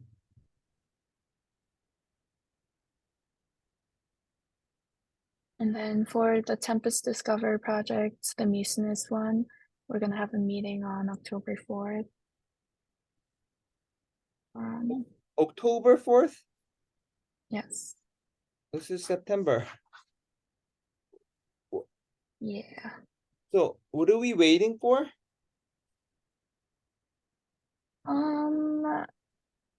I think since for that team, it's been so long that they want to kind of go over, like it said relaunch in the meeting, like title, it said relaunch. So I think they want to just clarify our criteria.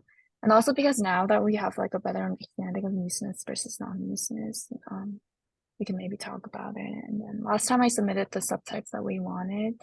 So yeah, we should go over that. And then we also asked for like the raw path report. But they haven't given us a response for that, so we can also confirm. So let's not just wait for the October, yes, that meeting will happen, but we'll try to move things forward as much as possible. So follow up on the path report. Can they give it to us or can they not give, what can they do for us? Number one, number two. Did we get all the data or are they waiting for October 4th meeting to send us the data? I think they just want this meeting to happen so that so that we can all clarify, be on the same page, and then give us the raw data. That's how I interpret it. They just want to talk about it, like sit in one place and talk about it. I mean, if you think about this program, I think it's well past 6 months. Just, not with nothing happening. So.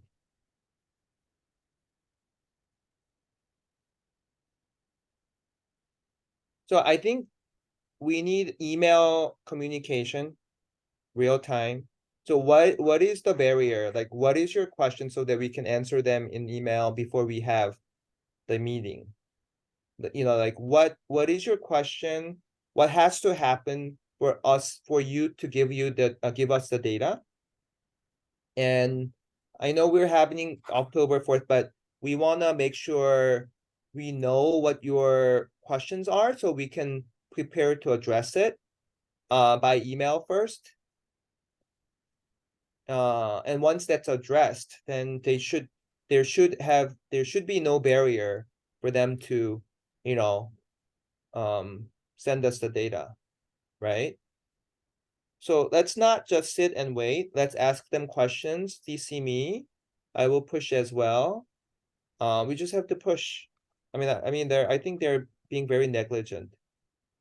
And then by the time we get the data, I think Haesung, you'll be doing residency. So this is why it's so hard to work with a company that is large and they change, people come and go.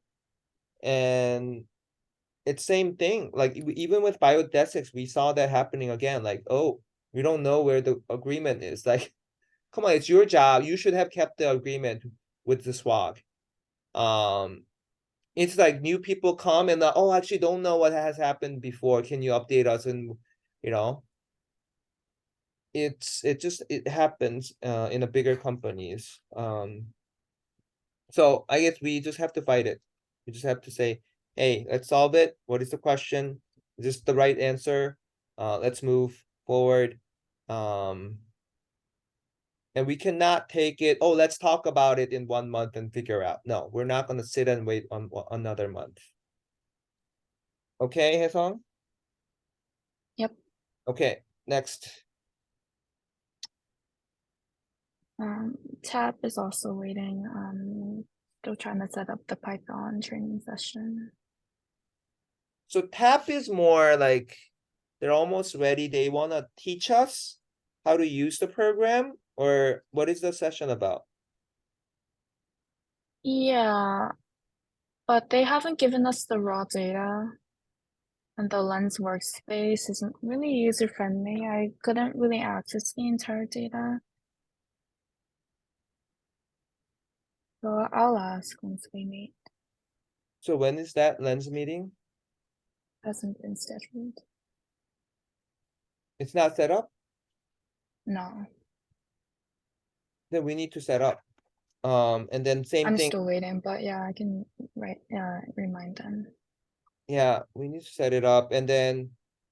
Unless they specify they need me, you can have, all these logistic meetings can happen without me, because I'm gonna be traveling a lot.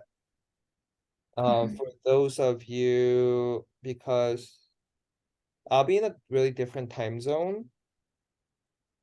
12th, Singapore, right? Which I'm yeah, going I'll with be you. on 12th, I'll be in Singapore for a lung cancer meeting. But 19th, I'm back, so we'll have, meeting on 19th when I'm back. Yeah, 18th, I am here in the United States. So 19th we'll have that meeting. So we'll just skip one lab meeting. But same way, just give us real-time update if you have any questions that needs to be addressed. Okay. Yeah, same thing, tab, make sure you move it forward. And what is needed to get the raw data and all that, because we're almost there. Okay, Mhm. next. And then I have the Keras LOI ready. Do you see the screen? Yeah. So yeah, I put the regular 3 people, me, Liam, and Stas. Well, also this is not Gmail, but this should be your MM, right? Yeah.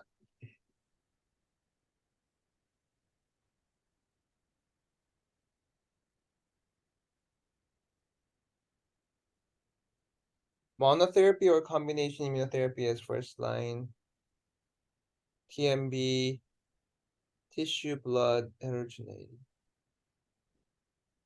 Relevant patient population. So I don't think they have ITH as their biomarker. No, not as theirs. So I guess we'll take these out then. Yeah. We So just those need the are something protein. we are going to develop. Exactly, yeah. Yeah.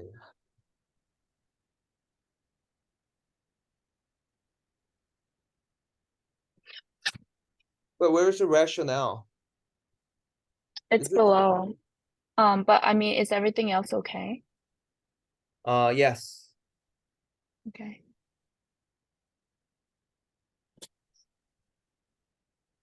Background summary, tumor heterogeneity, research question, hypothesis.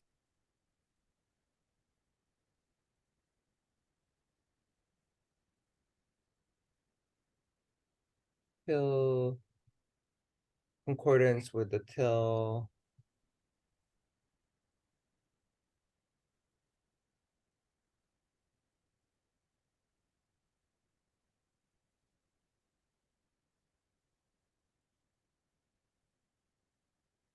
So, here's the concept. So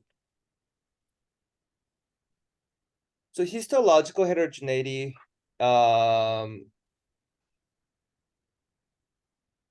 will be assessed through TIL infiltration.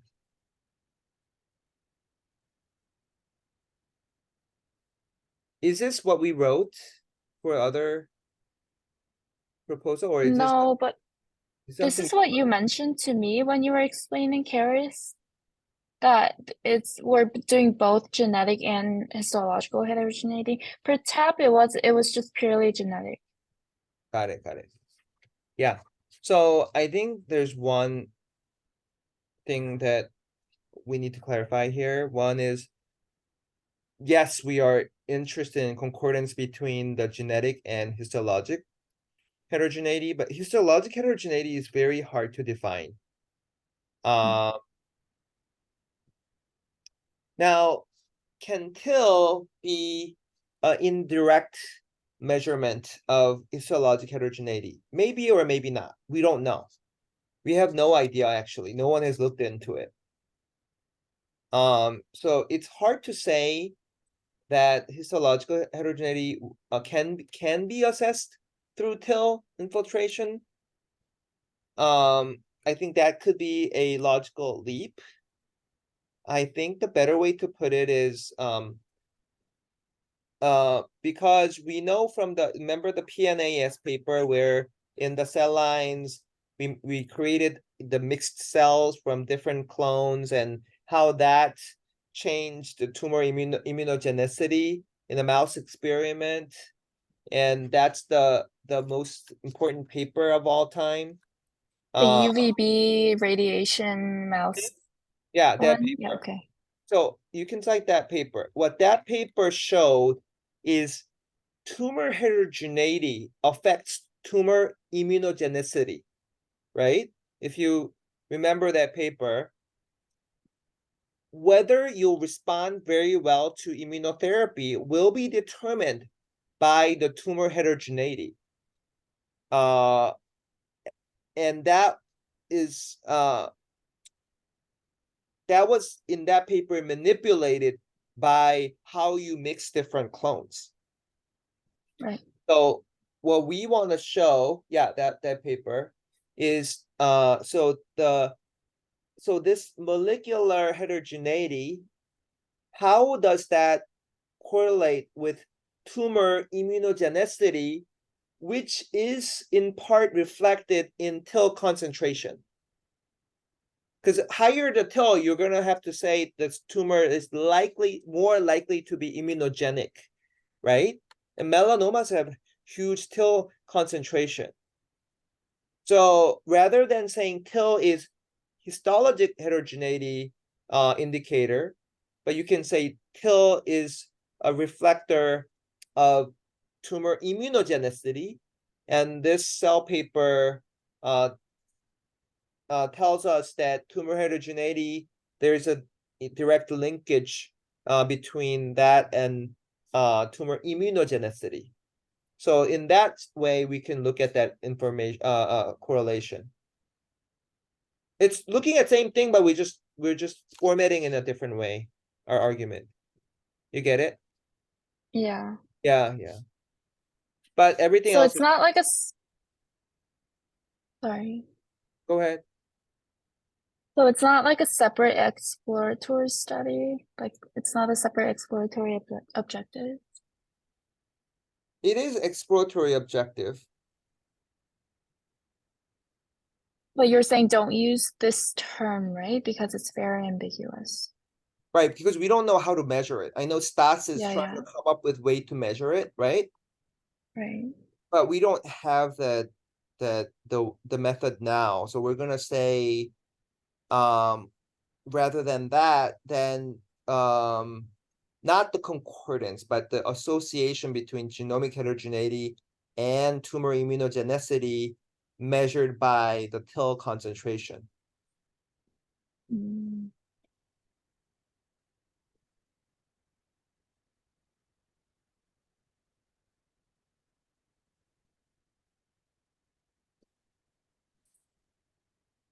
Okay, I got it. I'll Yep. change that accordingly.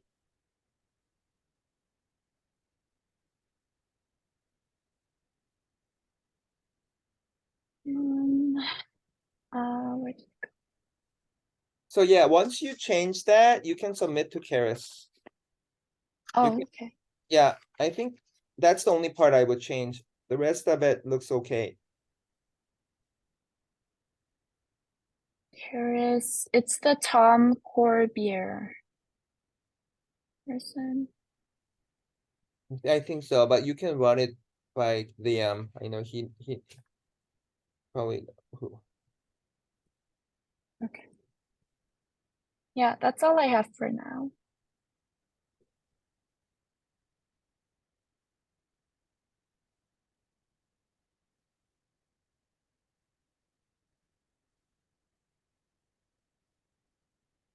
Okay. Let me let's take a break because I need to get to some pages. We'll resume in 10 minutes. Thank you, Haesung. Thank you.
All right, I am back. Took care of a few things.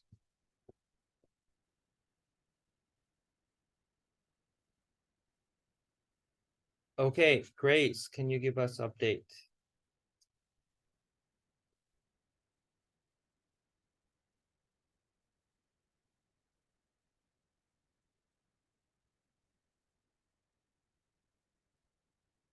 Grace there? No? Here, I can share it. Or Jessica?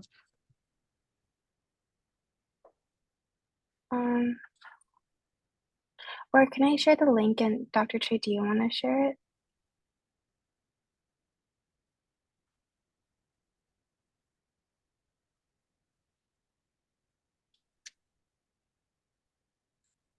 Okay.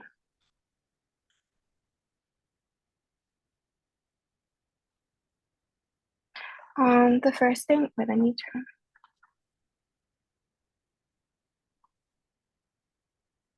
Okay, the first thing we wanted to ask about was the title.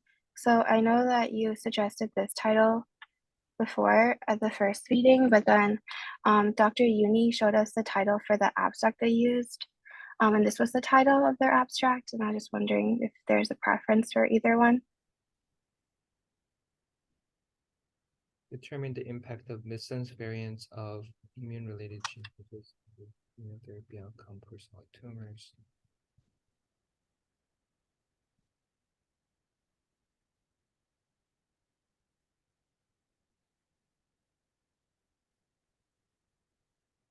Because you have ChatGPT there, right? So yeah, let's use the latter. Okay.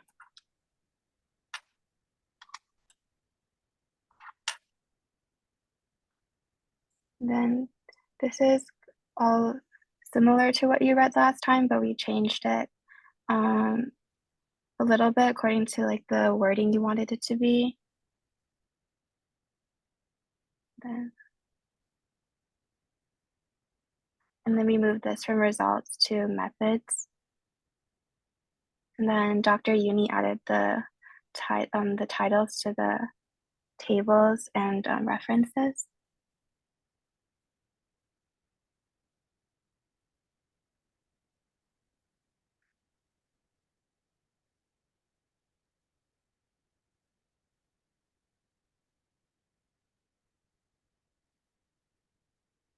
And then this was the discussion part. So we added the first paragraph that you said needed to be there for like the summary of all of our discussion points.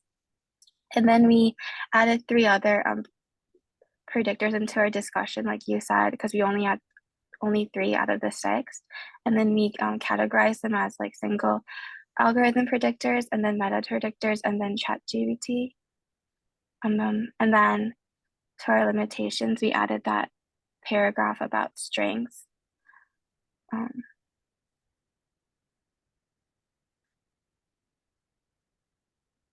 Maybe one thing we wanted you to look at Mm-hmm. was a discussion. Uh-huh.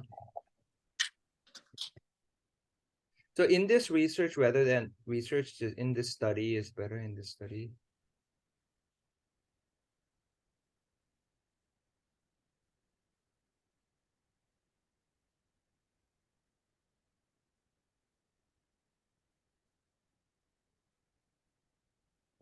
So for this study, you listened to Emma's presentation.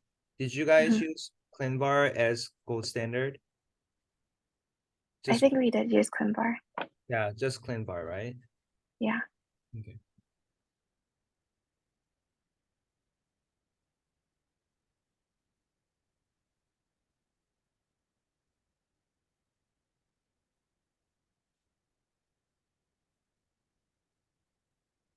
Potential clinical impact of in silico tools on response to immunotherapy.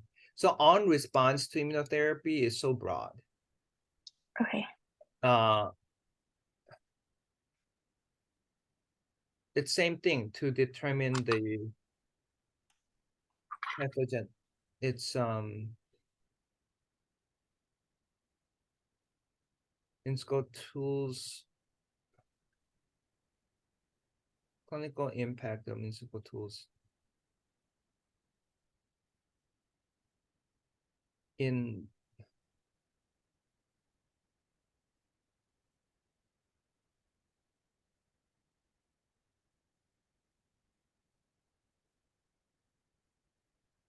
immuno.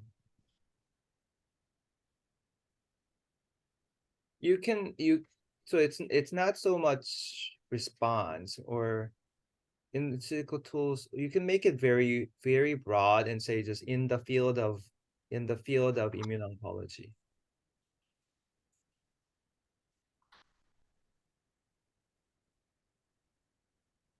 Yeah. Okay.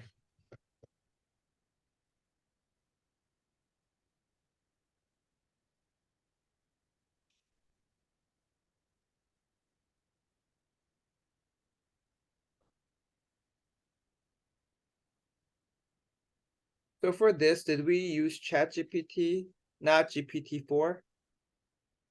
This is the ChatGPT. Yeah. So you don't have to say developed by OpenAI, developed to date. This is all for method. You don't have, this discussion is really to say that this model, yeah.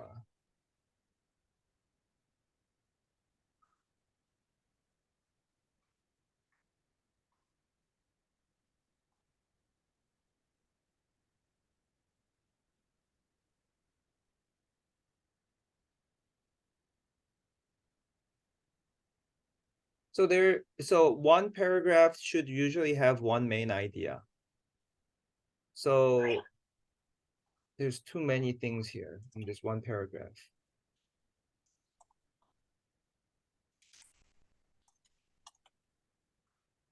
I think we use 6 analytical tools for the first one. We use ChatGPT. So this is almost like, oh, this is our strength. This is how comprehensive we did. And then you say, you describe this in table 1 and just go into more specifics. Conversely, in stark contrast, it is worth mentioning that our findings resonate with a prior study, which also underscored the subpar performance. So here you're saying the details. So the bird's eye view kind of ends with the ChatGPT, and then you can start another paragraph.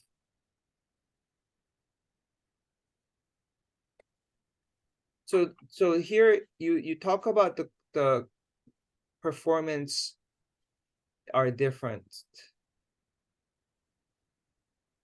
Mhm. Is this the right place to talk about it? I don't know what structure you have your discussion. I think it was just a summary of everything we wanted to talk about, but maybe we can Summary of make everything. it more.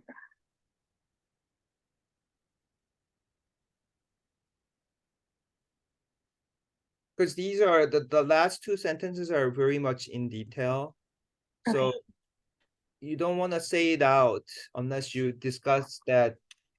It's almost like take it to the in summary, like last paragraph of the discussion.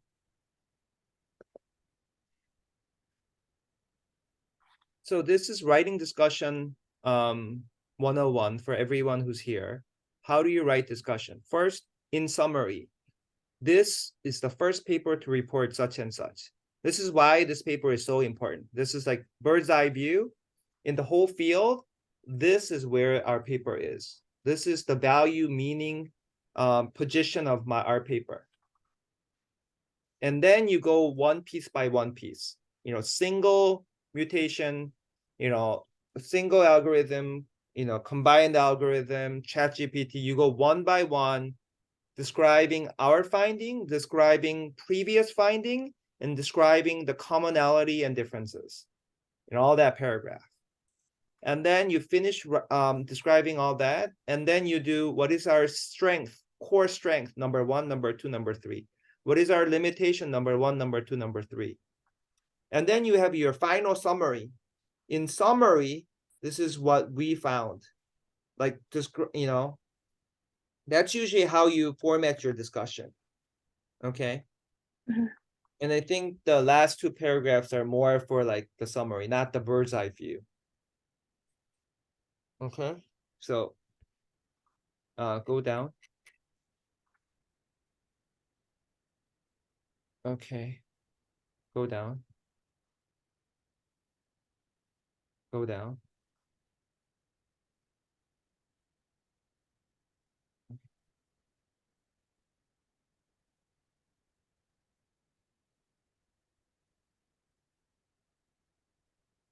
Okay, go down. So you don't have to write out limitation as a, like a subheading.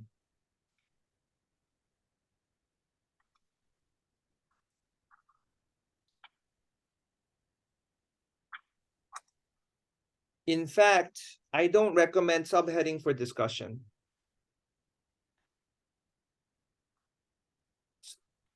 So you need, so if you look at many papers for discussions, there's not much subheading. There's a lot of subheading for results. For discussion, I don't think you need a subheading. Just make sure you write in a sentence with a main idea as a first sentence of the paragraph. Okay, so that people know if you only read the first sentence of each paragraph, you understand the flow of the paper. Okay.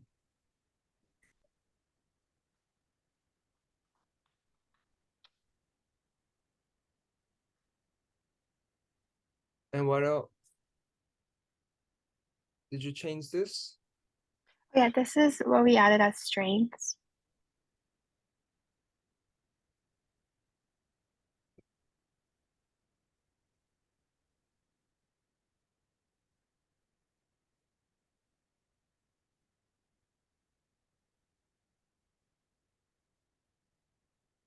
Okay, this is okay. This is good.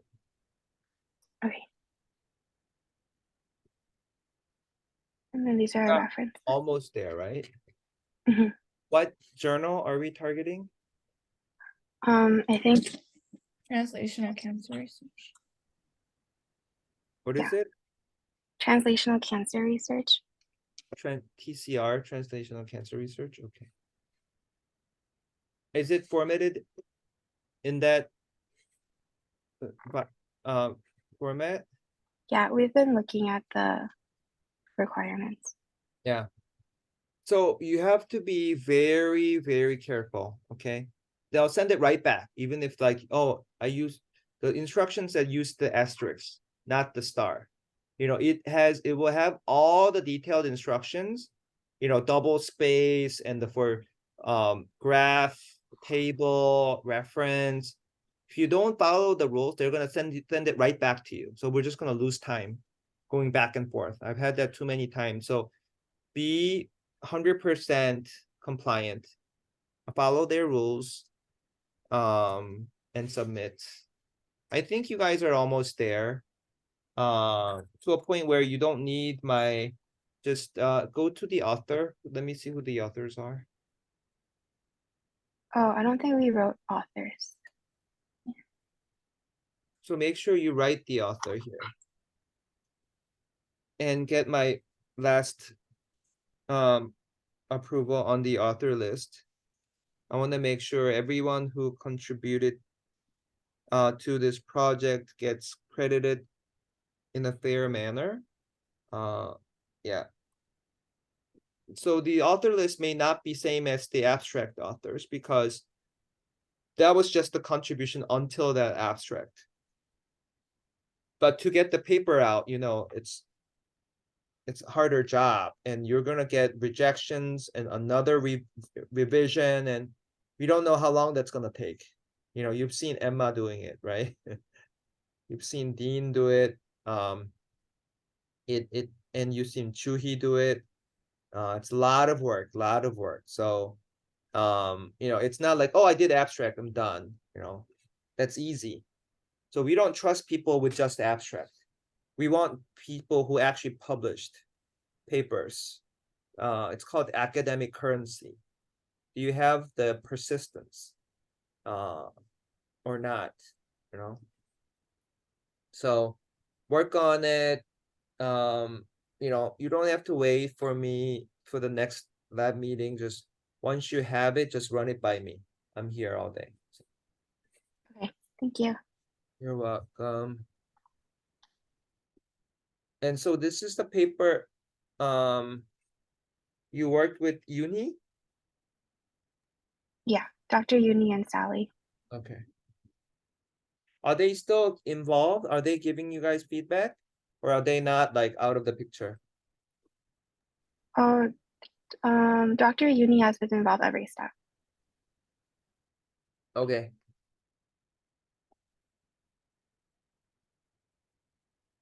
Any other questions?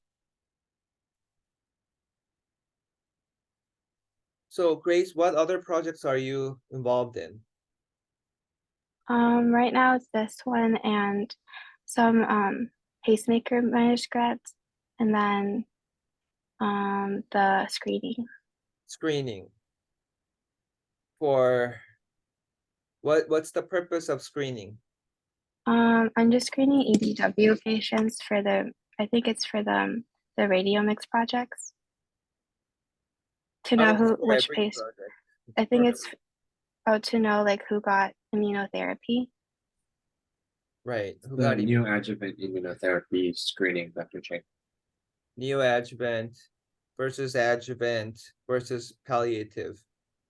And there's a consolidation too, which is followed by chemo radiation followed by immunotherapy. So these are all different. So for those of you who are doing the screening, we are giving immunotherapy in a very different situation. First, neoadjuvant, before surgery, we need to shrink it. Number two, as a consolidation therapy after chemoimmunotherapy, chemo radiation therapy. So for stage 3 unresectable cancers, chemoradiation therapy is a definitive therapy given for cure. But there's such a high relapse risk. We need to give additional immunotherapy to lower that risk. So that's called consolidation therapy. And then you have an adjuvant therapy with post-surgical. You have surgery followed by immunotherapy. It's called adjuvant therapy. So, and then there's a sandwich therapy, which is a neoadjuvant followed by adjuvant. So it's a combination therapy. This is not being given, it's approved by FDA, but it's not really been adapted as a practice in Northwestern yet, because we don't know if this approach is truly better than the other approach. So that you won't find now, although it's FDA approved.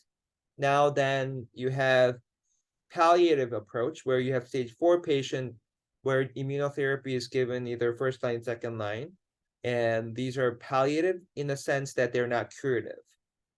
They're given as a therapy that will prolong life, but not for curative intent.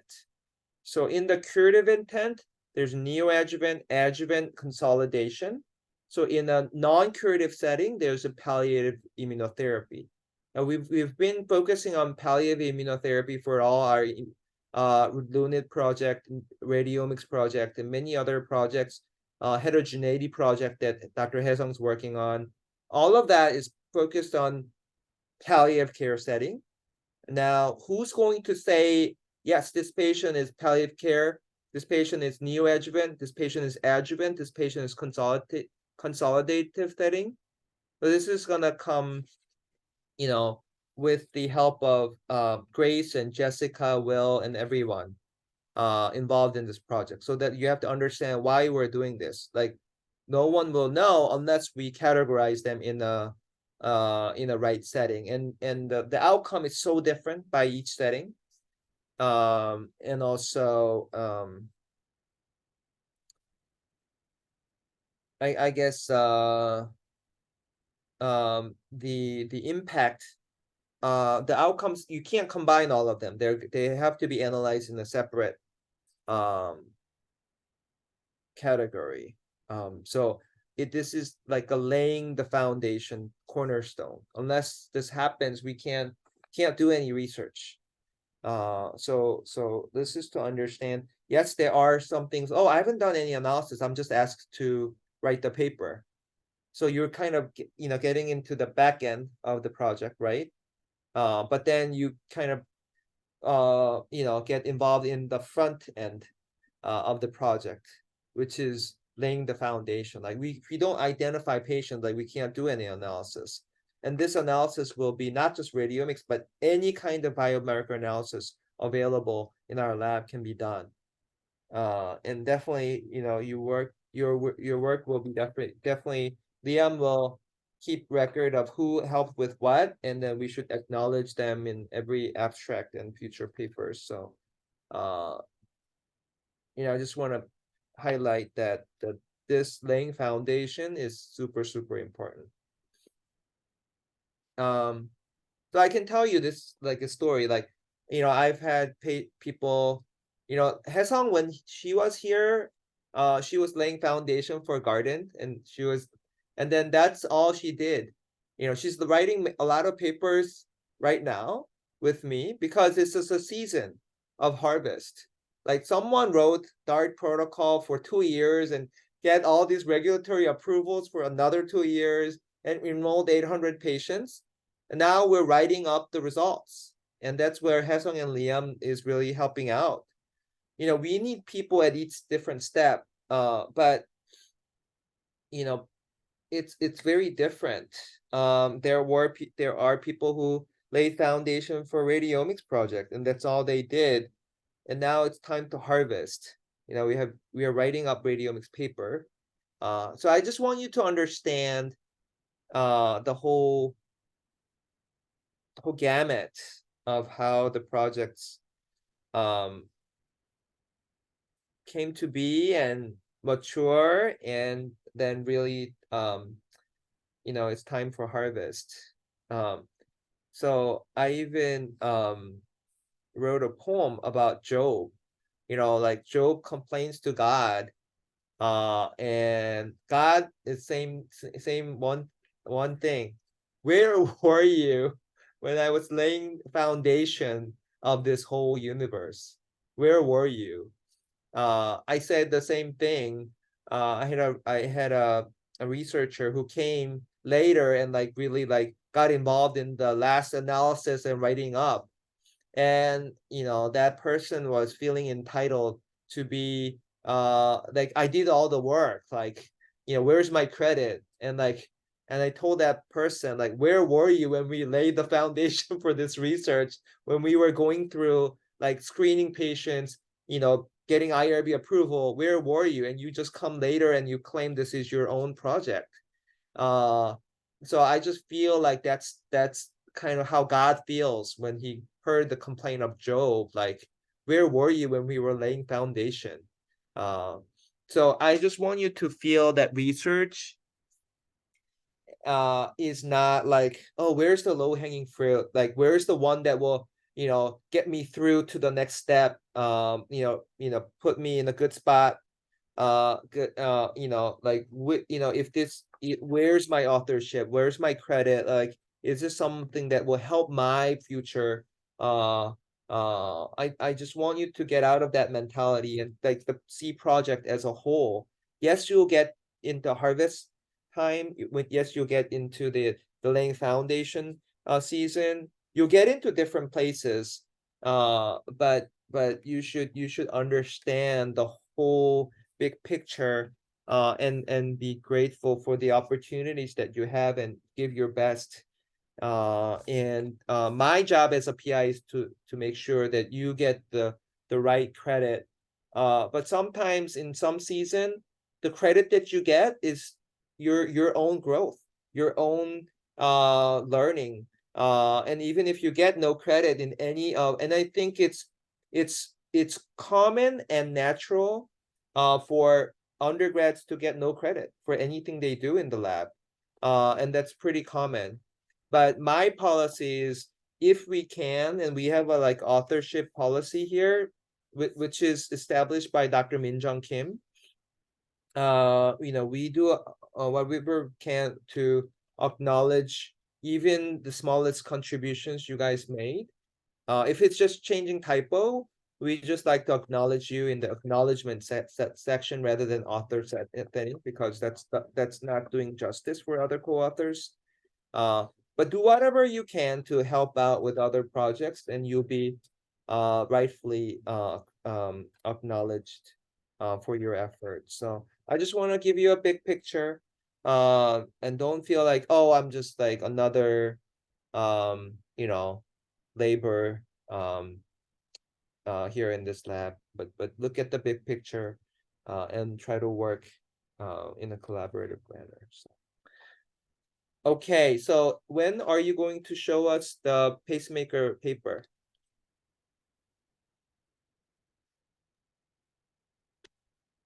When are you going to submit? So they've prepared a draft. I'm reviewing it right now, so we should be able to show it to you later today or tomorrow. Okay. Jessica, Yes. tell me what you've been doing. Oh yeah, I was just working on finishing the pacemakers manuscripts and then variant classification and also EDW screening. Okay. Do you think you're learning?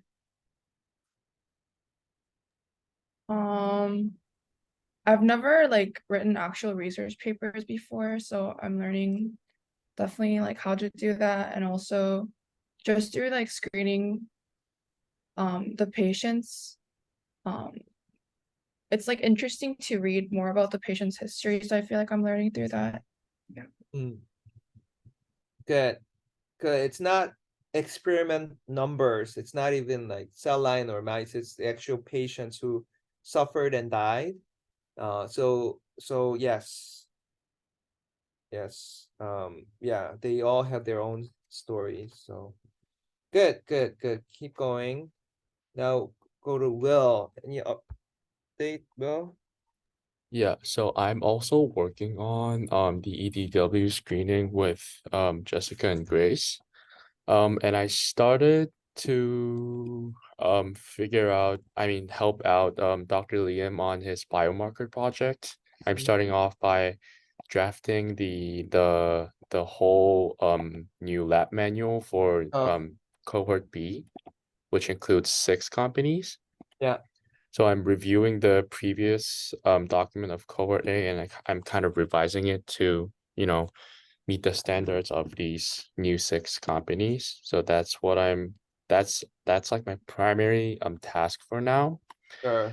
And I'm waiting for the response from the administrators in Lunit regarding the patient's info screening, like the label remover. It's not quite there. It's like not the slide anonymizer. It's kind of like not working. So we're like trying to reach out to the Lunit guys and see what's happening right now. So Liam, can you explain more about that? Yeah, so this is the H&E slides that we are trying to send to Lunit. This is the ACC cohort, the one that Richard was writing up. We're trying to add the TILS analysis. So we have all the slides, we have them scanned, and this was the emails that we've been going back and forth between Dr. Cooper to see how we can basically anonymize it so we can send it to Lunit. Yeah. And we're just waiting for Dr. Cooper's response. Yeah,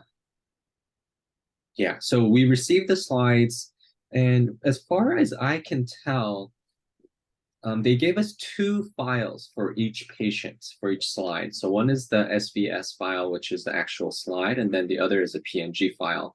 And the PNG file seems to be the patient information label. And the SVS file, as far as I can tell, does not have any patient identifiers. And so when Will ran the Anonymizer program to scrub, and this program was provided to us by Hey, Lunit. let me get this phone call. I'll be right with you. Okay.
Okay, I'm back.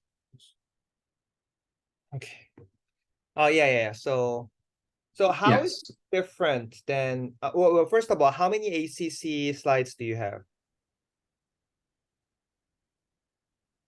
It's a total of 6, right? Well, And this is included in the, we had one, well, how many are from outside? it was with the one slide that responded that was from outside. Okay. All right, so it's still gonna be meaningful. So the Cooper will help us de-identify it. Yeah, right? Yes, I believe so. Because he said he's able to anonymize it on his end and give it to us. So we had asked if he can send it to us. I don't know if he was backed up over the long weekend, but we haven't heard from him yet. Okay, so once that's done, we can upload to Lunit, right? Yes. Okay, yeah, just follow up. I mean, Mhm. all right. Going back to Will, anything else? That's pretty much it on my side.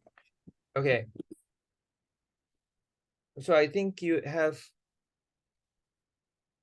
So for 3 of you, what are your pacemaker assignments, interviews? I think I gave you few and Liam gave you some.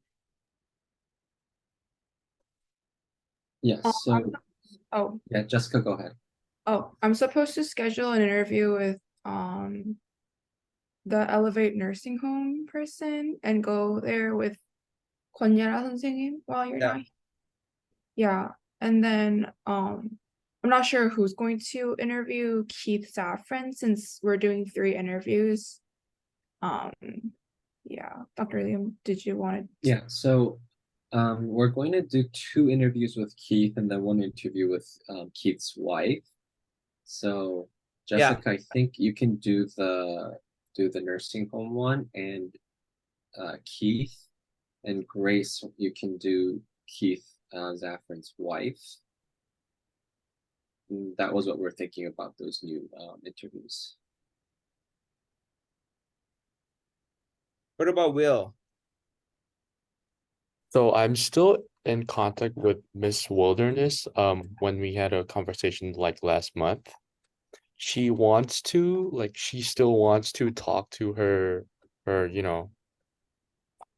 sister-in-law. Yeah, Oh, yeah. it's And not sister, it's sister-in-law.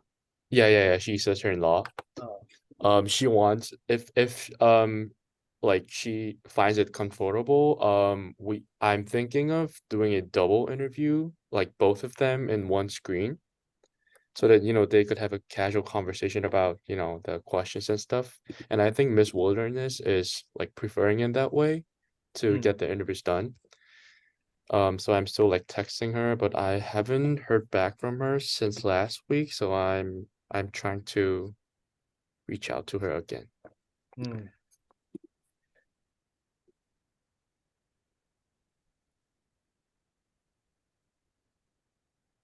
Okay, I think that's just taking longer than I thought. So, Jennifer Choi is our dermatologist working here. So maybe I think she's a great candidate for doing 2 interviews because she can do a faith interview, faith in action interview, and then she can do like pacemakers interview. So maybe we'll, but I think, just pair up. I think someone has to, so either, between 3 of you, just try to go in a team. So I will give you information for Dr. Jennifer Nam. She works here in this building right here. But she's a great role model. And you could even Dr. Hesong, you can kind of go with Will to meet up with her. She's really a good role model. I think and she said she'll do a testimony meeting for us, but I think she's super busy. She's a celebrity, like she has a Instagram follower, lots and lots, because she does a lot of dermatologic like testing for a lot of beauty products. So but what's interesting is she does on-call dermatology, which means she sees like all these rash patients from our cancer clinic. So I work very closely with her. So I think she'll be a good pacemaker candidate. So just reach out to her. But yeah, for Elevate Care, Jessica and Keith, Grace, you can meet with him and do interview. But with Grace, you can go meet with him with anyone from our lab who volunteers.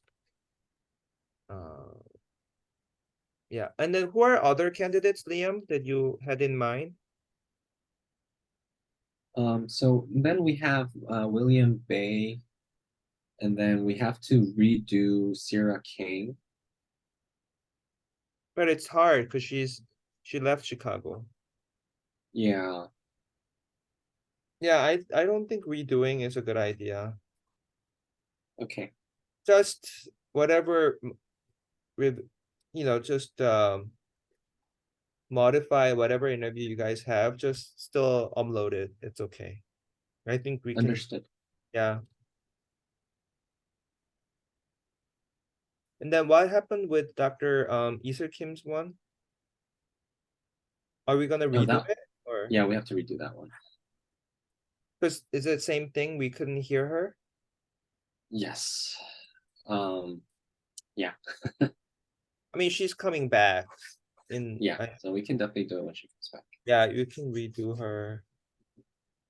And if you want, I think you can make a decision after you meet Dr. Kwanyera. So she's gonna be coming in around noon today. Oh, noon today? Yeah, she starts today. She just landed, I believe. She should be on her way like to downtown Chicago. So she said she'll Oh. be coming into lab around lunch. So maybe if you want to, spend some time with her today and tomorrow and see if you want to interview her as well. Yes. Let's do that. Yeah, because she's super interested in, like her expertise is doctor-patient relationship. And she's interested in hospice. She's interested in all that care.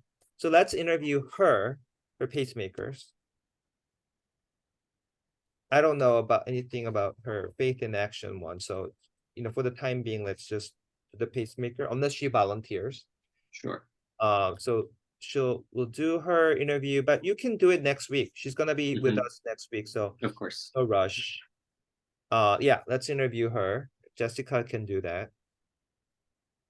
And Jessica should interview the social worker at Elevate Care as well. And Jessica, you can choose your teammate. And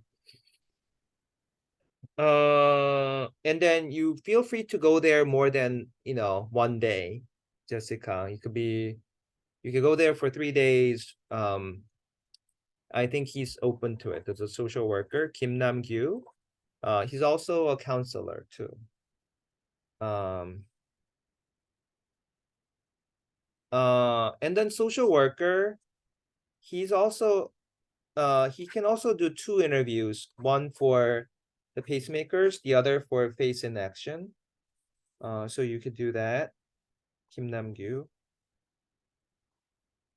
Yeah, I think it will be fun. And when Dr. Konyera comes today, I'll take her to see some of the inpatients today. Yeah, because she wouldn't have time to really shadow here, so. Okay. All right, anything else? That's it. Thank you. All right, good. All right, let's go to Ellen. Yes, so, right. I think the biggest update currently right now would be that, so with the Veristrat, I'm not sure if you saw the email, but we got the reply back from Jackie saying that there's the agreement issue. So I think we need to figure that out first, and then maybe she'll send us the data. Yeah, so Liam, please work on that. Like, I don't know who dropped the ball where, but I thought she was mentioning that before, and now she comes back again. So there's 2 things follow up. SWOG, just follow that peripherally. Katrina is a SWOG manager, but there's a SWOG agreement, and then there's an NU agreement. I'm sure if you remember I don't know who was our NU personnel working on the contract before, but yeah, please find that out and then just send them if you can just extend the expiration date. Yeah. Okay. This is priority. This is very important research, and they said we'll send it to you, in next 2 days, and this is not happening. Right. Okay. So that kind of brings up a problem of if we do when we actually do end up getting the data, I think that either me or Tegyu should be finding the data on the Epic, because I realized that if we keep switching hands on this, that the sort of the standards of how we've been finding all of the information will change a lot. Which means I would have to ask you for the remote access to Northwestern while I'm in Korea, I believe. But there's not a lot of patients. I think it was about 20 patients that I would need to find that information about. And of that, it would be maybe, I think 10. So I'm trying to understand. So the Mhm. data we're waiting for is the raw data of mass spec. Yes, so just as a summary, there was that raw data that we have from 2016 until 2023. And the first part of the study that was performed about patients from 2016 to 2018. So that had the good results. And so we're redoing a larger study from 2016 to 2023. The problem is that the raw data that is required from 2018 is missing on our end. And we Oh. cannot access that on the Biodethics website. Uh-huh. But presumably Biodethics would have that information. So we need that part in order for our new study to have the entire population from 2016 to 2023. Mm-hmm. The statistical analysis currently that I've done, which I can actually show you as well. So let's stop right here. So to get our own the patient that I ordered VeriStrat, and I'm asking for that list has nothing to do with agreement. Oh, Okay, really? Okay. that's just commercial. That's not research at all. I need to know who I ordered my test on, right? That's a commercial relationship. So that has Okay. nothing to do with research. The research agreement is only relevant for, oh, I want the mass spec, actual graph, and the XY axis values. So that's raw data. So in order for them to send that to us, we need research agreement renewed. But Okay. but the commercial test that I ordered, the list of the patient that I ordered my test on has nothing to do with that. So they have to send it to you ASAP. Okay. You can Okay. you can bug Jackie left and right, daily basis. That's her negligence, not sending it to you. Yeah, just if I have the patient list or even just the MRNs, then I can actually look everything up. So that wouldn't be that much of difficulty. But So yeah, we have help Ellen call Jackie. She's back from her whatever, I think. So explain the situation. There's a patient list, there's a raw data. Raw data, we're gonna work on updating the expiration date. But the list, why is there a delay? Is there anything we can do on our end? Can we get it tomorrow? What's the holdup? So make sure we solve this issue. Okay. Yeah. So right. And so based on the progress of the paper itself, I just done the statistical analysis of the patients that we have, which is from 2018 to 2023, and the results are very good. So this is without few patients? Yeah, it would be missing, yes, from 2016 to 2018. Missing that data? Yes, yes. Okay. But I would expect the results to still be good even if when we do add in the patient data from those years. I need to close Zoom and restart it again in order to share the screen. So I'll be right back. Or yeah, you can go. I'll come back. Yeah.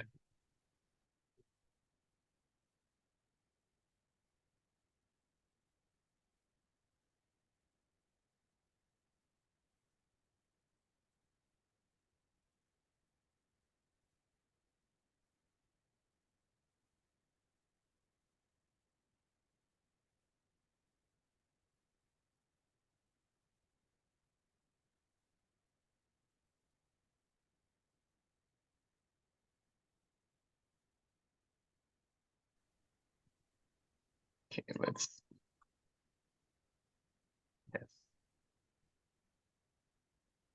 Okay, so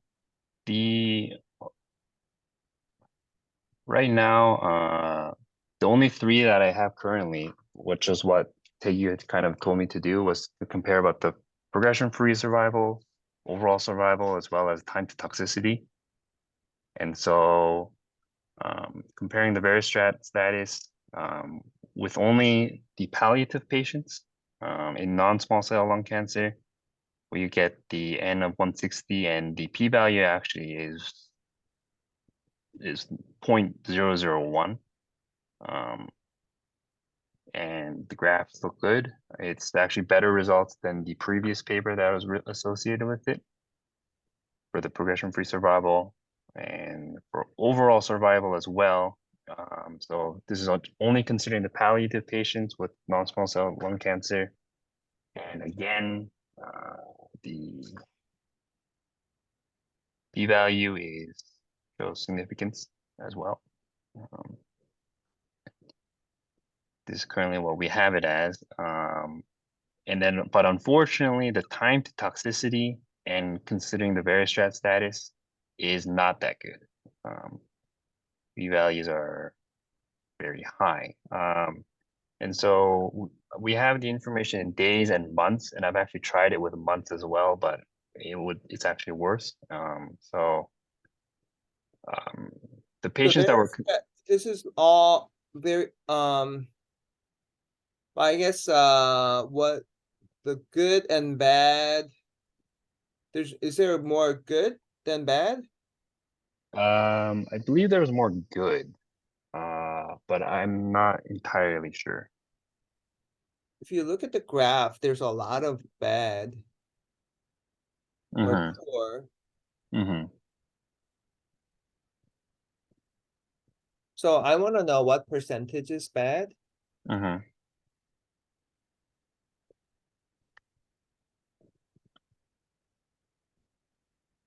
Okay. Yes, I'll have to try to figure that out. But anyway, Mhm. here it's saying that they're not much different in it. It was similar and then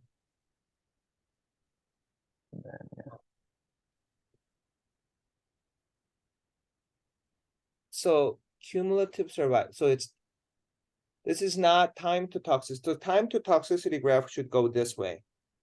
Oh, not okay. this- Okay. Okay, I might have done the graph wrong then. Anyway, it's a toxicity free survival. Mhm. But that's kind of counterintuitive. So it's better to have like time to toxicity. Mhm. But I guess if you are good, you're developing toxicity sooner, but then you kind of stay. But then if you're bad, you continue to get some side effect later on. But again, there's not much difference. Mhm. Okay. And then looking at the previous paper, I figured that I should maybe consider those kind of graphs as well as where they compared. I think it was like immunotherapy and then combination therapy with Veristrat good and bad, or other graphs like that. But just as well, I don't really have much manuscript writing experience as well, and so I just looked at the previous paper and tried to figure out what kind of structure that I would write it in, and then just wrote notes about what exactly I'll be writing about.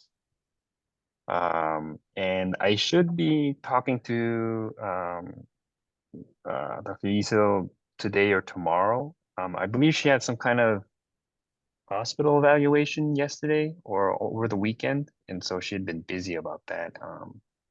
So I would update her about just the stat analysis as well, and then that the writing will be based on mainly about the previous paper and then updating it with the current statistical analysis. And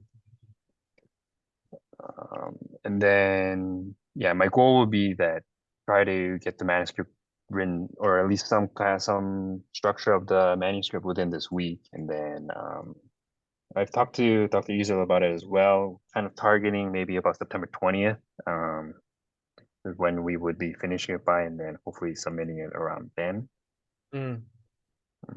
And I think the PIR paper as well kind of is associated with this, but unfortunately, I don't think she's had the time to sort of find the data on her computer, which I'm not exactly sure why she's having such difficulty. But I think because this is so related to the PIR paper, she kind of just wants to finish this first and then move on to the PIR paper, but I will have to ask her again about all of the information based on the PIR paper.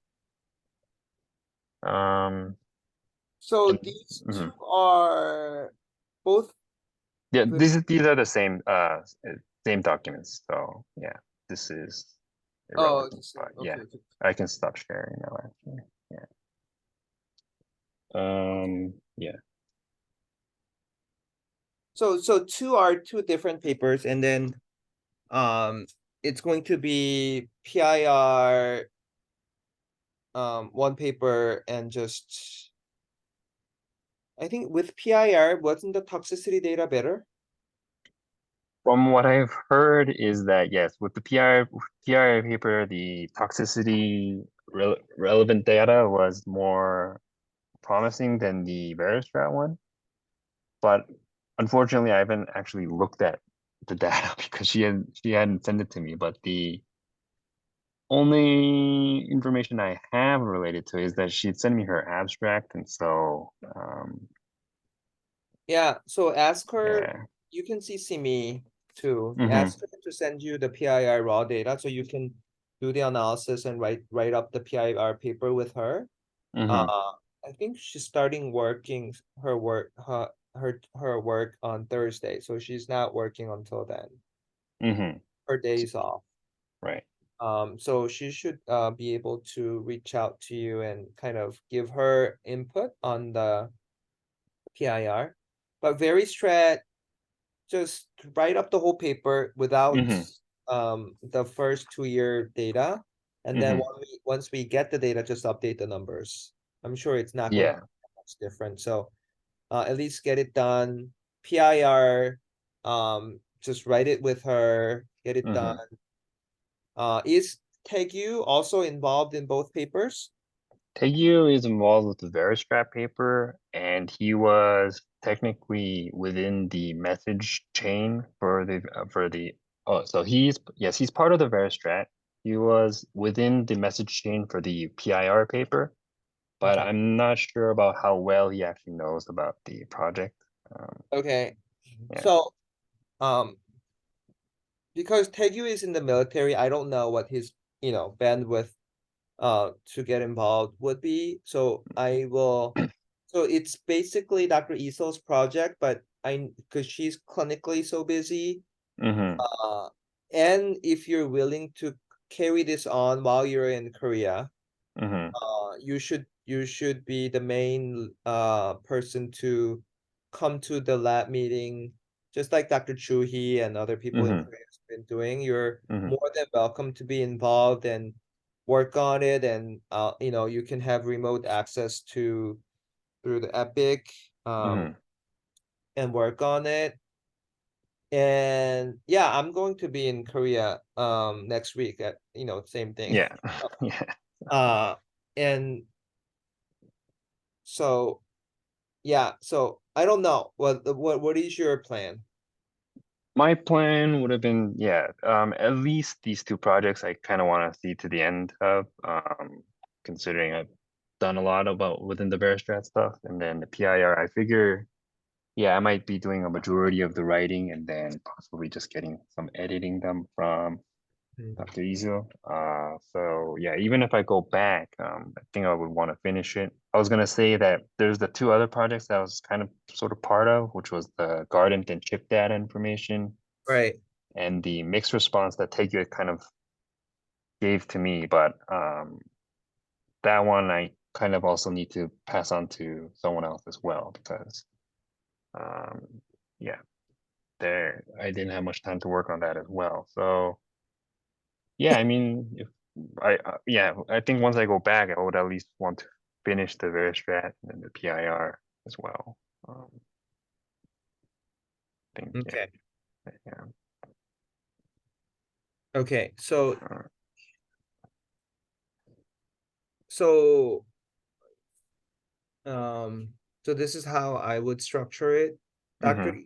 Iso is the lead for Veristrat and PIR. You'll be the co-lead. Okay. make sure you publish it, submit it, revise it, and get it done, okay? Are going to be responsible for the project. And you can work with Dr. Tegyu as much as you can. Like, you know, 'cause it's a lot of work on the lead, to, like, hey, I want you to help me with this and that. Like, it's a collaboration. So it's your responsibility to, you know, get Tegyu involved, okay? Okay, number 2, chip and mix response, you know, Tegyu is the still lead, but because he's in Korea and there's uncertainty about how much he can be involved, the people who will be giving weekly update on where things are and to move this project, you know, working with Tegyu and maybe getting students involved, working on this. So I would assign for Chip, I would assign Dr. Hesong to give us an update on where things are and work with Tegyu to get things moving. Because it's also a garden project and you're, you know, involved with garden anyway. And you met with Shelly and the garden team last week. And for mixed response project, because this is more with there's a NU mixed response and radio mix, and then the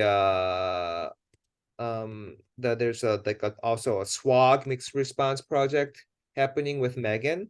So I would have Liam be the co-lead for this project. Work with Tegyu, and then give us weekly update on where things are with this project. And Ellen, you are welcome to be, as you know, involved in this project as much as you want. It's based on your availability. If you continue to work and contribute a lot, you'll be in the main co-authors group. But if you think, you know, the Berry Stripe PIR is good enough, then you don't have to be involved. So you know, it's up to you, but it's an opportunity. Like, we don't give people to work remotely our lab. The policy is if you're out of Chicago, out of the lab, you're no longer working with us unless you are persistent and, like, you know, show dedication. But if you don't show dedication, we won't tell, you know, it's an opportunity, so you know, it shouldn't be taken for granted. Okay. Okay, any questions, Helen? Technically, I have like a stack of journals that I can actually present as well. Yes. Yeah, let's get that presented today. But before that, Liam, can you go over any like major updates? None from me as of now. I'm just gonna show you the TM proposals in person afterwards. I think that'll just be easier. Okay. So we'll sit down and go over them. So Ellen, let's have you present some of the papers. Okay. I'll just. How many papers do you have? I have 3 that I have to present right now. Okay. So this would be, I mean, you are here next week, right? So. No, this is my last week. Actually. Oh, this is your last week. So this will be your in-person last. Okay. Yeah. And when you go back home, how likely are you, you know, will you be able to come to lab meeting? I think I would be pretty open, considering it'll be evening when I'm in Korea. So unless I have separate like plans or like work once I go back, then I would be pretty open to lab meetings. Okay, yeah. So if you continue to work with our lab, it's highly encouraged that you attend. And I like Juhi, I would give preference to people who are working in Korea so that they can go to sleep after they present. So we will accommodate, but you know, if you don't show up, it means like you don't want to be part of the study. So it has to be a mutual commitment on both ends. Right. Yes. Okay. Very good. So yeah. the minutes. Okay.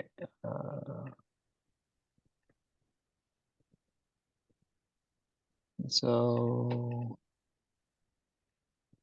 the first one, this was actually assigned about 2 or 3 weeks ago, and never really had the time to talk about it. But so this journal was talking about how with cancers and how the body composition would change and how that actually affects survival and progression within lung cancer. And they had actually used it from a cohort called the TRACER-X cohort.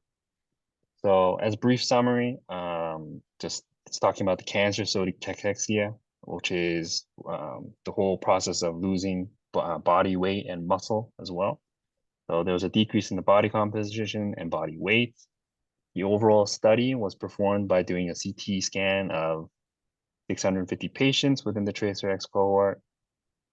And so they would be measuring the body dimensions. They'd be measuring the skeletal muscle and the fat tissue at the time of lung cancer diagnosis. And what they, in the short summary, is that they did find that there was a shorter survival time within patients that had severe cachexia.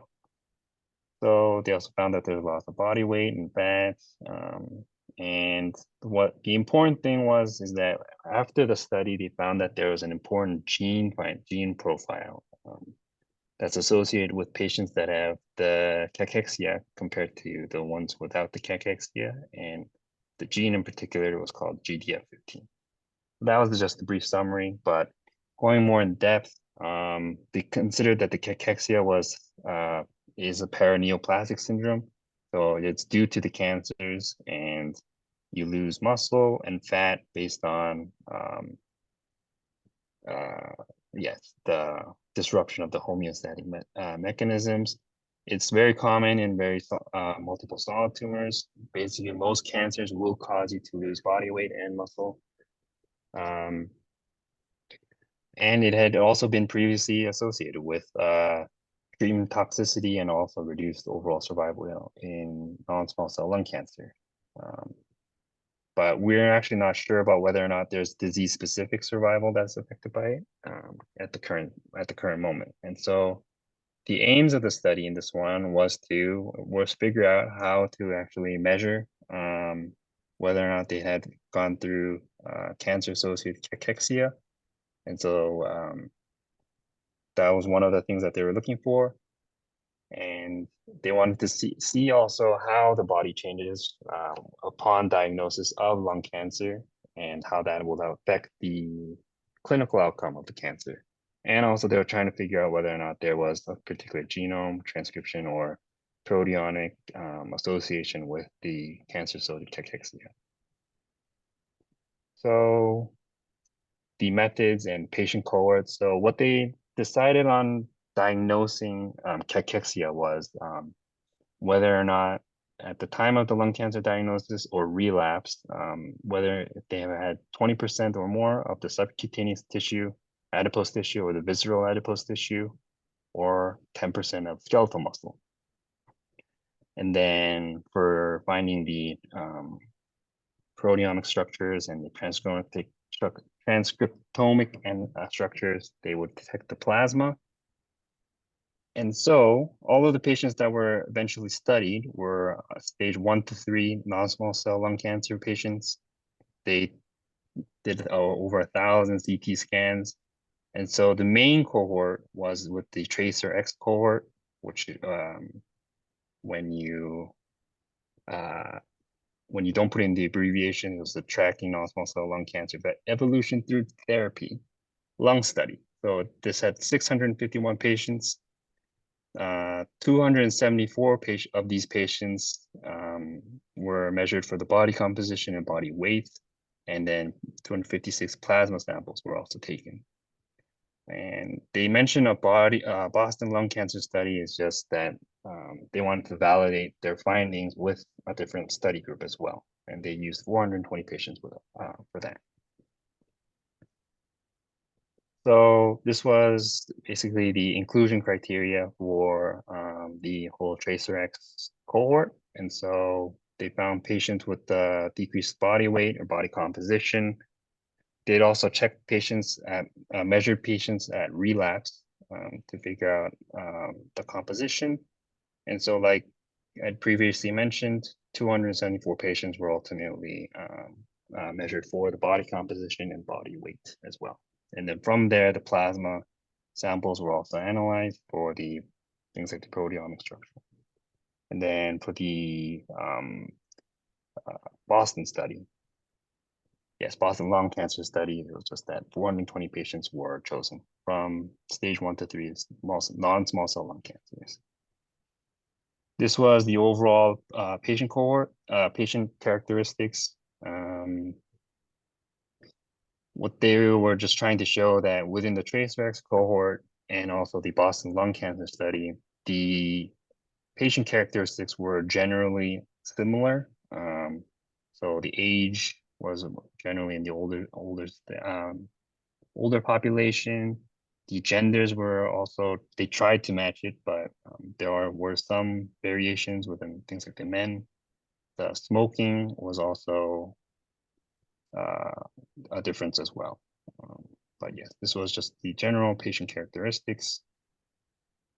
So what they found, which was, yes, what they found was that, yes, you do have the cancer-associated cachexia with the, what was the LCSS? The lung cancer specific survival and with the overall survival. They also found that the body weight and composition would change during the recurrence window. So the time from the treatment to relapse, they'd also found that there's a change in the body composition as well.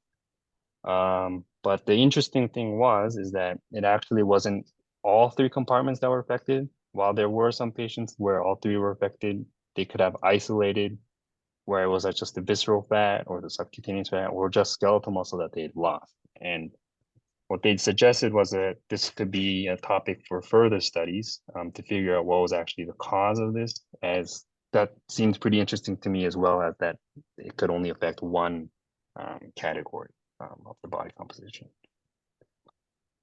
And then, so finally, they had also done the genome study and the transcription studies. They found that there were some genes that were affected more, had the increased expression within the cancer-associated cachexia. And they'd also just found out that the physiology behind it was that it does increase the inflammatory pathways and things like the LPS system, which is supported from previous studies that cancers will increase systemic inflammation, which in turn also would cause cachexia. And then with the proteomic study, as I mentioned before, they found that in particular, this GDF15 is very highly expressed upon relapse.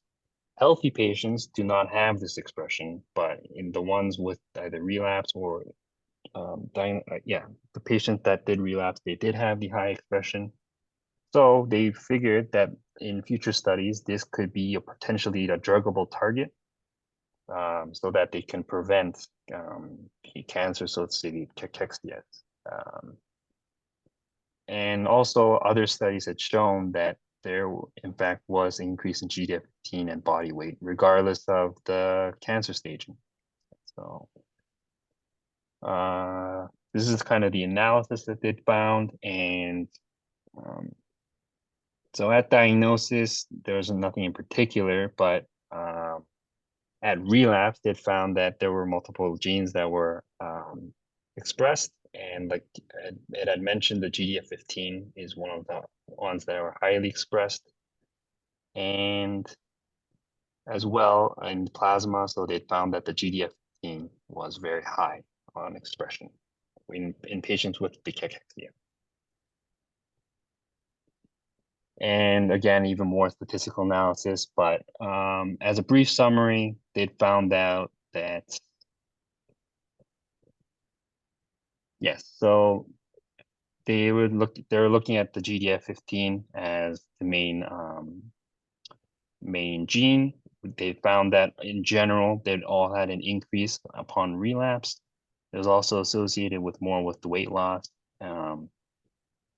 overall, and relapse and weight gain. So yes, so also with increased GDF15, there's more weight loss associated with it, subcutaneous and visceral adipose tissue, muscle loss in general. They're all associated with GDF15.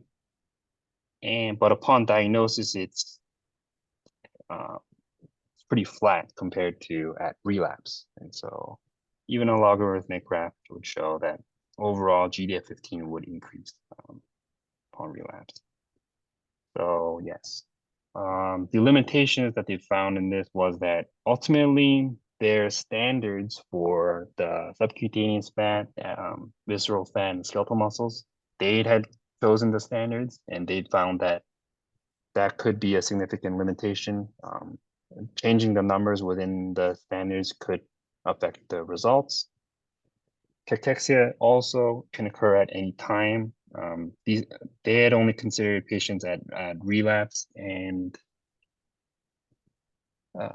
yes, I believe it was just at relapse, but they had figured that cachexia would occur at any time. So in further studies, more recordings would be suggested to actually see the trend with the cachexia and the gene expression. And then,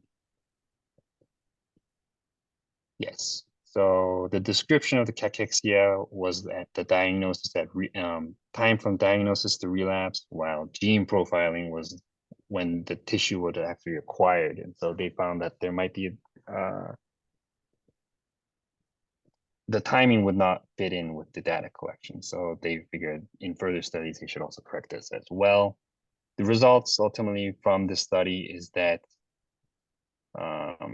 we still need further understanding about how the cachexia might occur, if there are other gene profiles that could be associated with it.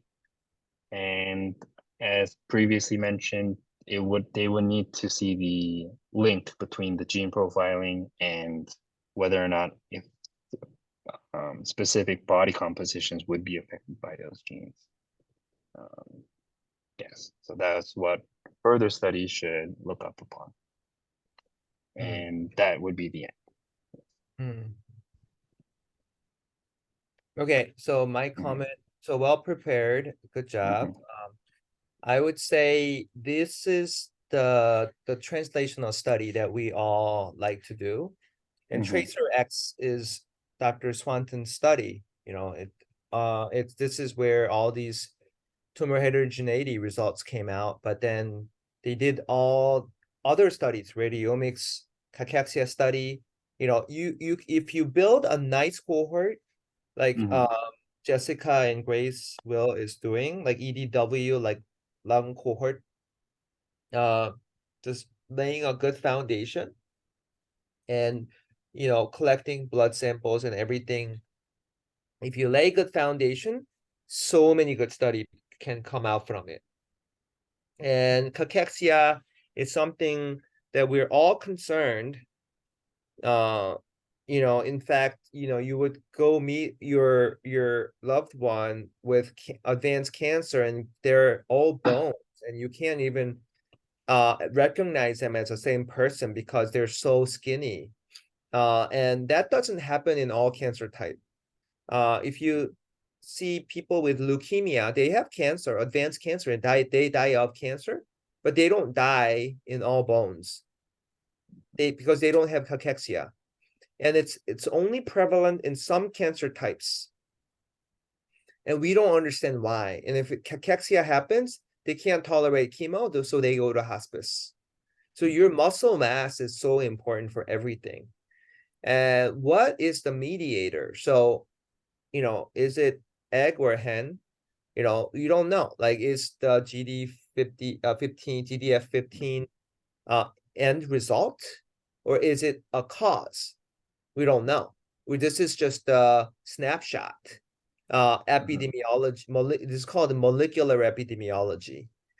So now we have to work with mouse model, you know, like knock out a gene, overexpress it, see what happens. So the pressure is upon laboratory scientist to show, you know, can this be, is there a causal relationship? Number one, if there is, can we block it and develop a drug? But the laboratory scientist will have no clue if a physician or epidemiologist writes a paper like this. Okay, and this paper won't come out if someone like Charlie Swanton, you know, decide to collect all samples from 1,000 patients and do autopsy on every single one of them. So it begins with a pioneer, and then, so you know, you can see that you require all different expertise to get to an endpoint of improving cancer patients' care outcome. So I think this is a beautiful, beautiful paper that made all shows all different processes. And GDF15, we don't really know anything about this. It's called growth differentiation factor 15. It's also very immune modulatory. It's a macrophage inhibitor, cytokine number 1. It's called MIC1, NAG1, and placental transforming growth factor beta, prostate-derived factor, placental bone morphogenic protein. It's called in many different names because we don't exactly know what it does.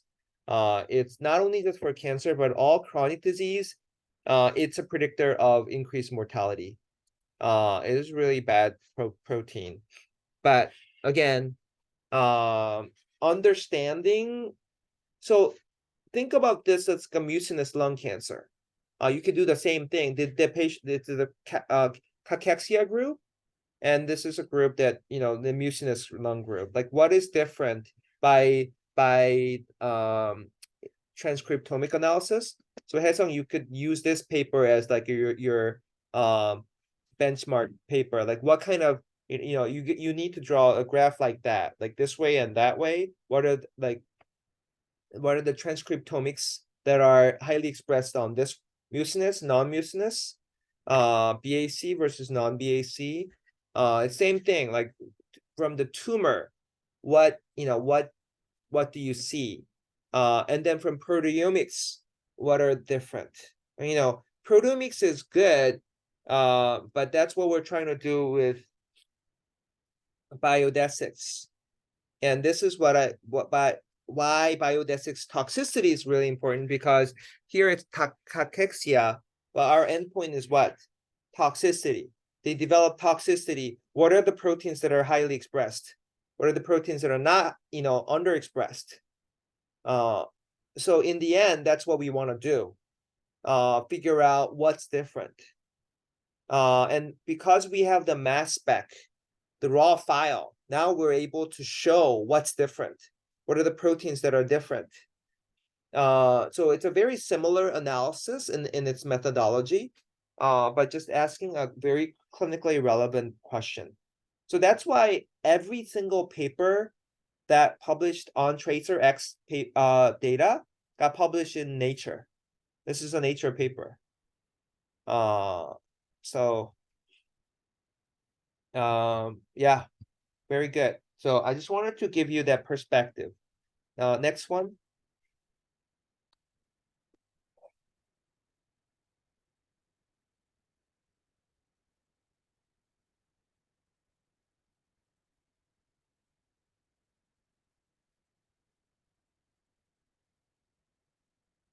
Right, I'll start with this one. This one's slightly more easier to understand than the third one. So, and as everyone knows, immunotherapy is kind of the big issue right now with lung cancers and stuff. And so, I thought it was kind of already determined, but apparently we actually do not know how long the duration of immunotherapy should go on for, and whether or not this actually affects the overall survival, in particular to non-small cell lung cancer. Right, so again, just a summary. We actually do not know how long we should actually be using immune checkpoint inhibitors. And this study was based on populations that were acquired from 2016 to 2020. And then the data was recorded until 2022. And this was because they considered a minimum of 2 years of treatment in order to be included within this study. So yes, they would have require at least 2 years of use. And then what they ultimately found was there is no statistically significant difference between the two groups. But even with that though, only 1 in 5 discontinued after 5 years. So that's just a brief summary. And so in introduction, as we all know, immune checkpoint inhibitors are used to manage, can be used to manage patients with lung cancer. We do not know the current duration of the optimal duration for use. So in other studies, they just figured that they should use it for 2 years. And so the support for this was that with the keynote studies, with the pembrolizumab, they found that when they stop after 2 years, 80% or 83% were alive at that point and were progression free. And also they found that even if they stopped and then they had relapsed and then they were retreated again, majority of the patients still showed response to the immune checkpoint inhibitors. But the argument against it was that there was also a different study where that with the CheckMate 153 study was that patients who did stop after 2 years, they found that they had a shorter progression-free survival and overall survival. And then again, as a re-challenge, so when they had relapsed and you started again, the survival rate were significantly low again with the CheckMate study. And so the reason why we need to actually study this is, as kind of expected, we have to think about the adverse effects of the continuous treatment, and also drugs are expensive, so money is a big issue. So their hypothesis for this study was that whether or not patients at 2 years, that the hypothesis they had was that there would be no difference in the overall survival with the fixed duration and indefinite treatment. So the study population was again from a database. It occurred through multiple cancer clinics throughout the US. It had been based on advanced or metastatic non-small cell lung cancers, focusing on adults from 2016 to 2021. Certain mutations were excluded for the study. And so the cohort they had actually found was that it had 14,000 patients involved, but 13,000 of them were excluded. And this was because they had actually not continued the immune checkpoint inhibitor treatment for the 2 years that they had planned. And so as I mentioned with the target of the study, so there's 2 cohorts: the fixed duration, which is patients who were treated for 700 to 750 days, 59 days. But even this, they'd excluded patients that died within that 60-day period or a month after that treatment. And then the indefinite group, so which is patients who had received treatment past 760 days. And so again, just as sort of the algorithm, they had all narrowed it down. Ultimately, what the cohort they had was they had 113 on the fixed duration therapy and 593 on the indefinite therapy treatment. And so there were some You go back. So yeah, out of 14,000 patients, only 113 received 2-year therapy. Yeah. And then about 600 patients got indefinite duration therapy. Yeah. So it's still a very small number, as you can see. Most people don't get there. Most people relapse or don't respond and before that 2-year mark. So we're really talking about a very small subgroup here out of 14,000. It's 100 versus 600. So keep that in mind. I did not expect these numbers, but they're very small. Yeah. Right.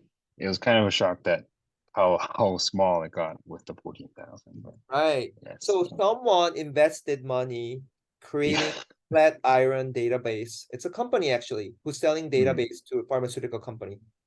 So Flatiron database is available. And I wrote a paper with Flatiron before, But that's how we make advances in medicine, like creating a database. Mhm. Go ahead. Right. So yes, going back, there were some imbalances between the two cohorts, kind of important ones as well. So the gender, there was a difference. There's also a difference in the smoking status between the two groups, which would be significant with the lung cancers. And also what's interesting was that the practice setting, so whether or not they were treated at an academic hospital or if it's a community hospital, that there were differences between the two cohorts. And so the statistical analysis had shown that with the overall survival between the two groups, it actually shows a pretty similar trend between the two, which is what they had said and what they hypothesized. And looking at this graph, it still shows pretty similar data points with the fixed and the indefinite, and then the hazard ratio. While it does seem significant, or like there's a big difference, the p-values are really too high. So this could be kind of considered as insignificant. These graphs start to get hard, but so they found that with the longer the treatment with the longer duration of treatment, they had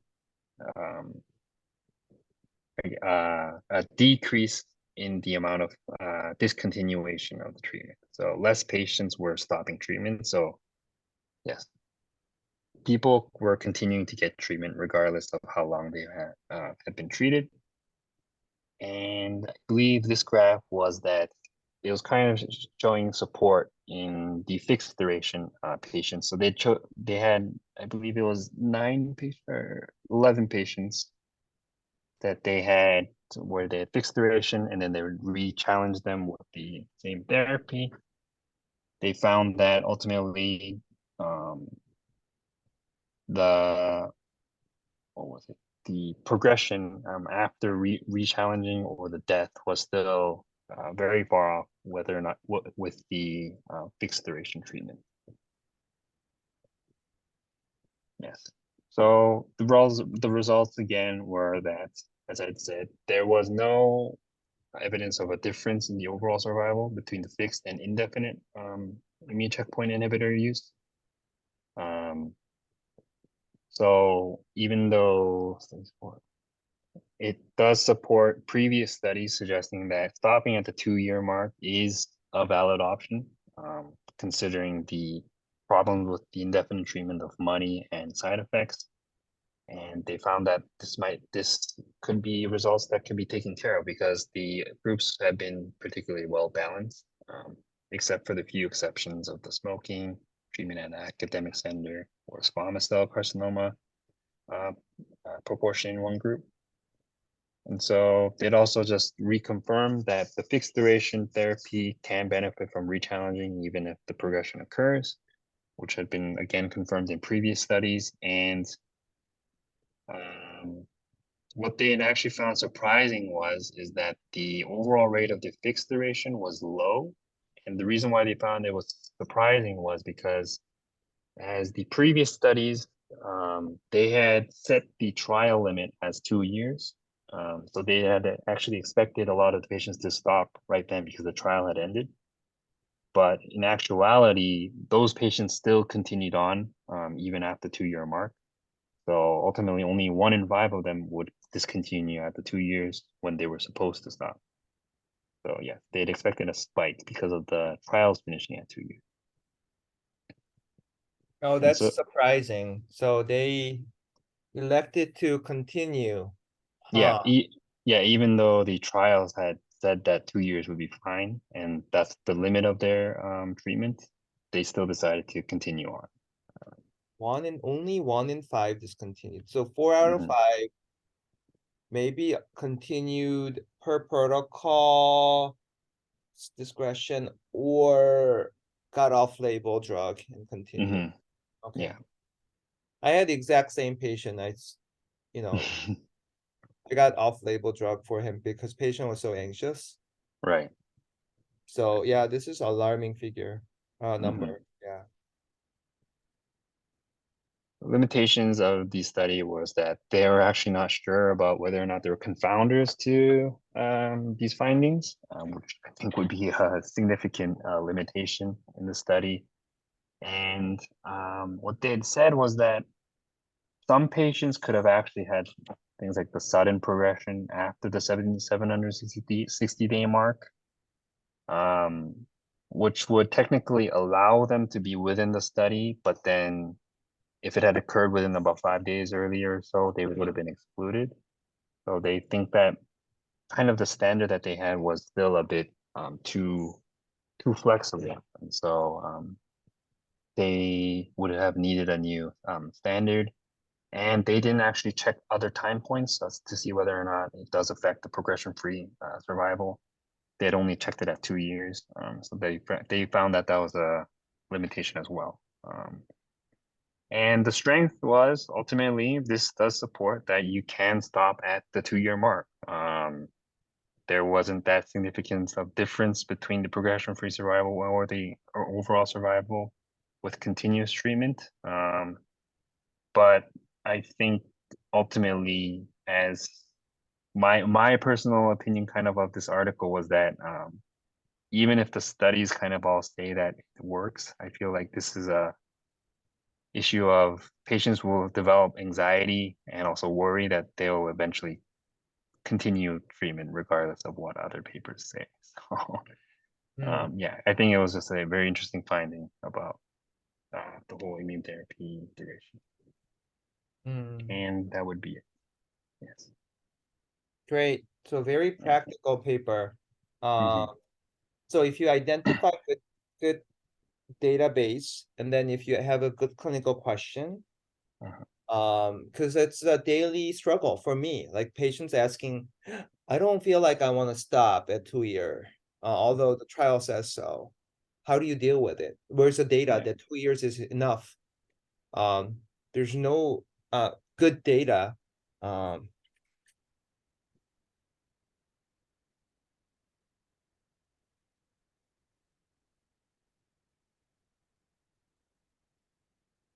Right. I think, yeah, it's kind of an area where it affects the patient's emotional side. So that would be a very hard decision to make in all of these scenarios. Okay, so very good. Nice summary. Next. Yeah. And then the last one.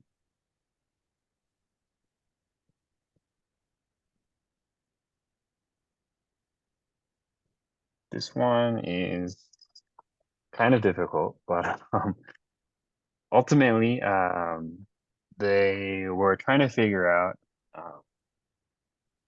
whether or not they can predict immune-related adverse effects with the immunotherapy.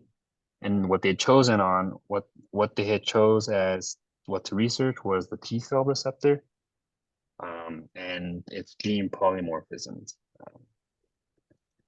Yeah, so so this is, think about this. This is not tumor. This is our own body's T cell. Our T cell, if you know how T cells work, they have T cell receptor that will recognize antigens. And their polymorphism, the difference in how you recognize antigen, will lead to a different activation of the T cell based immune inflammation. So this group from MD Anderson, actually Dr.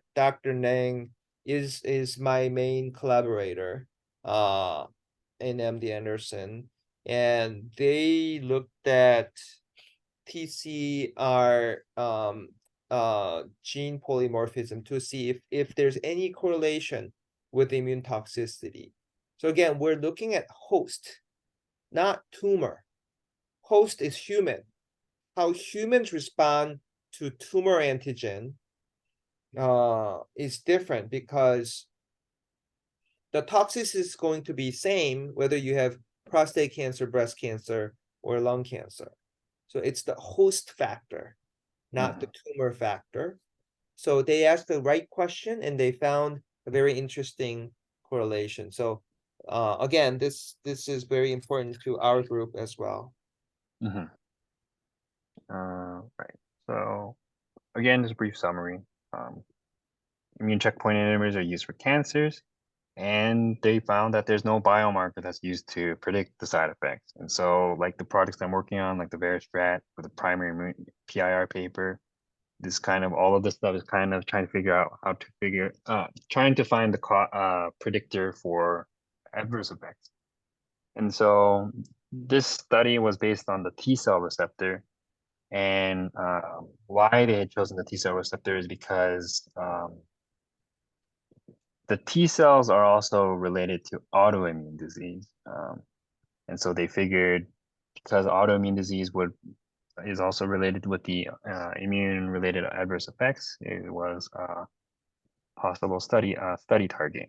And so they were assuming that this is the predictor, and they had actually found that there were certain haplotypes of the T cell receptor that are associated with the adverse effects. So again, just as a repeat, they are immunotherapy would cause the adverse effects, and as I'm sure a lot of the people that go to the clinic, a lot of these adverse effects do affect the patient's quality of lifestyle. So earlier recognition and intervention would be important. Also, you need to change the treatment if it becomes unbearable. So people are trying to find biomarkers to predict it beforehand. And like I had mentioned, the T cell is basically, it is associated with autoimmune disease. And yes, and like Dr. Che had mentioned, that because it has the antigen recognition, they figured that this has to do with the adverse effects. And so far, there have been no germline variants that had been used or that had been studied to find the adverse effects. So their hypothesis, trying to figure out the link between the T cell receptor beta variable gene polymorphisms and severe adverse effects. And they had tried to find the polymorphisms based on the peripheral blood leukocytes. 81 patients were considered for the study, and there were 2 cohorts, but both cohorts they only considered white patients, which I'm assuming the Caucasian patients, and they compared 2 cancer centers as the cohorts. So this was the overall patient characteristics between the 2, and so 54 to 27, the ages were relatively similar. There was a pretty similar proportion in the gender. Only white patients were considered, so Caucasians, and then a variety of cancers were considered as well.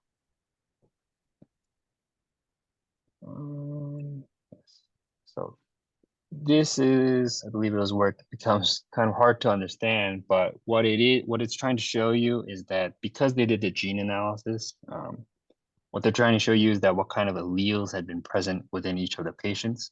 So the red ones, the alleles are present, the blue are not.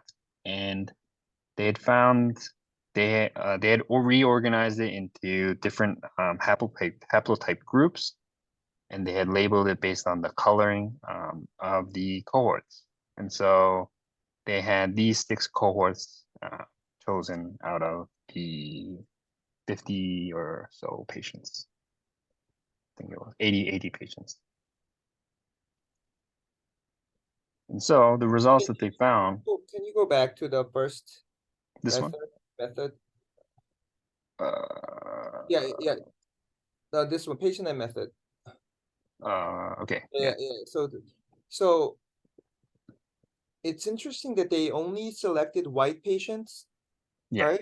Because like they wanted to exclude any ethnic influence to TCR polymorphism, I think. Yes. Yes. Not that they're racist. Right. Yeah. I think they just wanted a standard Yeah, patient. just minimize bias. Mhm. And then 81 patients. And they collected one from MD Anderson, but the other one from Roswell Park. Mhm. And was it in total 81, cohort 1 and 2? Yes. Yes. Okay. And Mhm. did they have anyone who never experienced AE or no? I don't think there was a mention, as they had only considered the patients with the adverse effects. So they'd only chosen from that pool. Yeah. Okay. So Yeah. it's interesting that they didn't have control, right? Right. Yeah. Yeah. Because that's what we're trying to do with biodesics. We compare yes or no, but here it's a different thing. Okay. Yeah. Yes. So, right. So the results showed that there are haplotypes that are, well, yeah, they there are the haplotypes, but they'd also found that there are different adverse effects within each haplotype. And an interesting thing was that within one group, there was actually no adverse effects within the patients. So in particular, it was this group 2, but I do not remember exactly which one it was. But they didn't really specify otherwise about how they categorized it. But so what they'd initially done was they looked at the cohort 1 and they made the haplotypes and then compared it with the similar patients in the cohort 2, but they'd also found that they had the similar results. So the cohort 2 was more of a confirmative cohort. And so what they had found was that in this group 2, they had fewer unique alleles present in that haplotype. So what they're saying is that because they had more homogeneous variety of the alleles, it was associated with less adverse effects. So other words, heterogeneity was associated with more severe adverse effects. And so, So they just mhm, classified severe and non-severe. Okay, that's very interesting. right. And so, yeah, this was just again showing the comparison between the two cohorts and how they had subgrouped them. And they found, because with this comparison, that they just had a high ROC curve based on these findings. So this ROC curve is if you have this group 2 haplotype. That they're likely to have adverse, no, Not if have, they would not have. have adverse effects. The ROC curve is pretty good. Okay.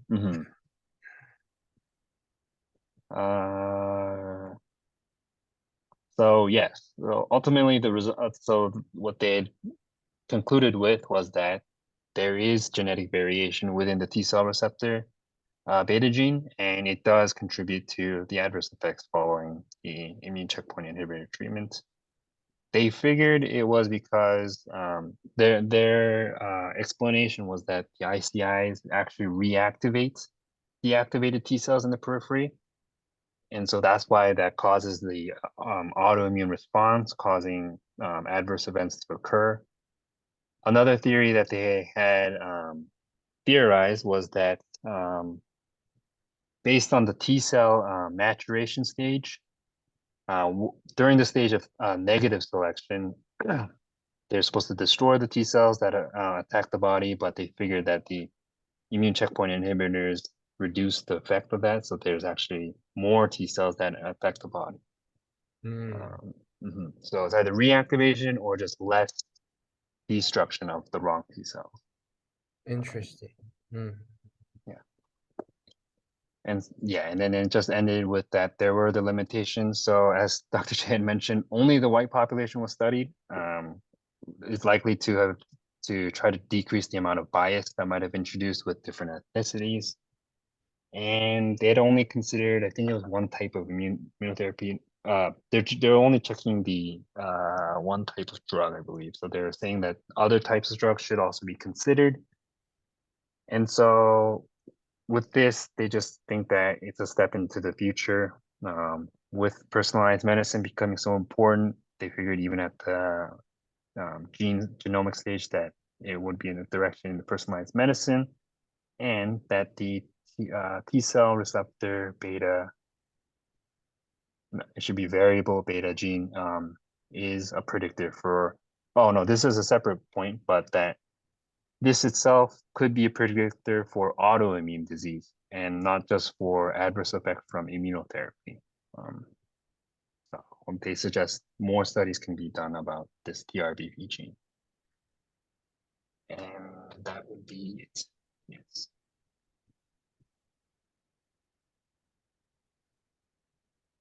Great. So, not a lot of work. I think that's why it didn't get to like nature science level. Mhm. And because we didn't have people without side effect, I think it's also important to see them, not just the mild and severe side effects. Mhm. But just showing that one group did not have any severe side effect was kind of what they found. I mean, they may not have found anything, and if you ask me, can that be just a chance? Yes, I think so. It's a very small number, and I think it's a random chance can really just play uh, a role here. Mhm. So we don't know. This has to be validated in a larger cohort, but to get funding, a lot of money to sequence TCR, it's hard.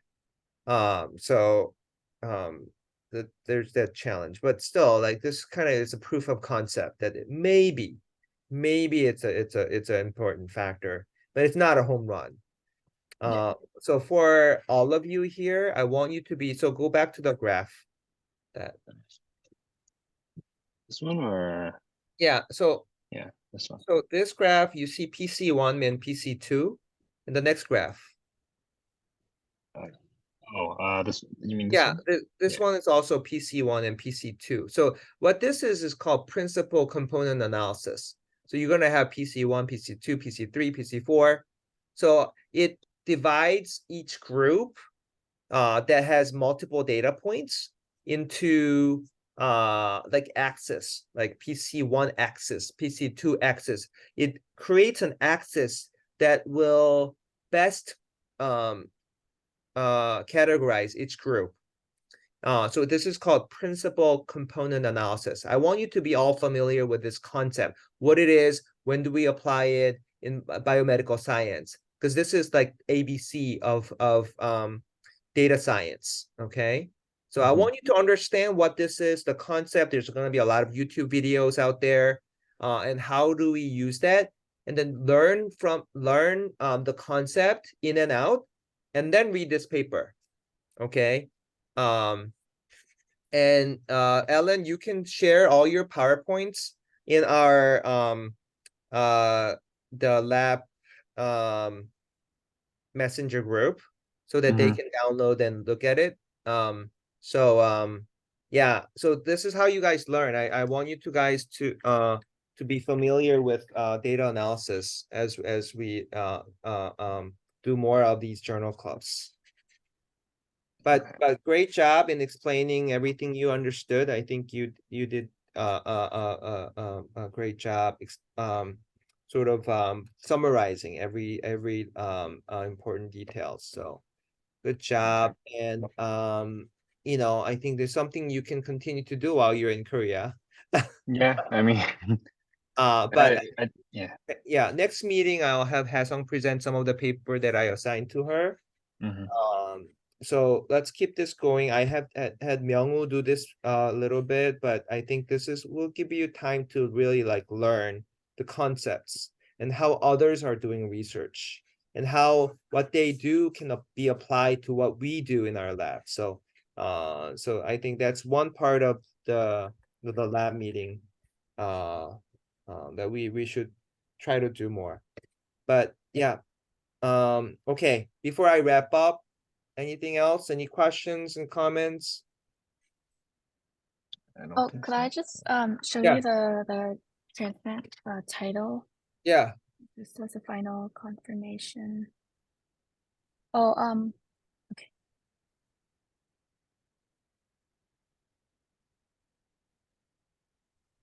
Yeah, so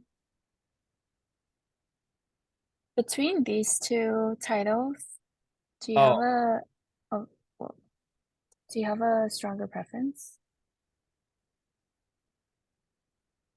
reduced risk of post-transplant malignancy following rejection in this following rejection as a protective factor. Reduced risk.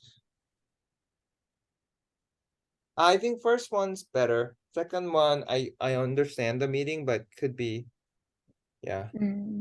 Debatable. Okay. Yeah. Right, that's all I have. Thank you so much. And Thank thanks, Alan. you.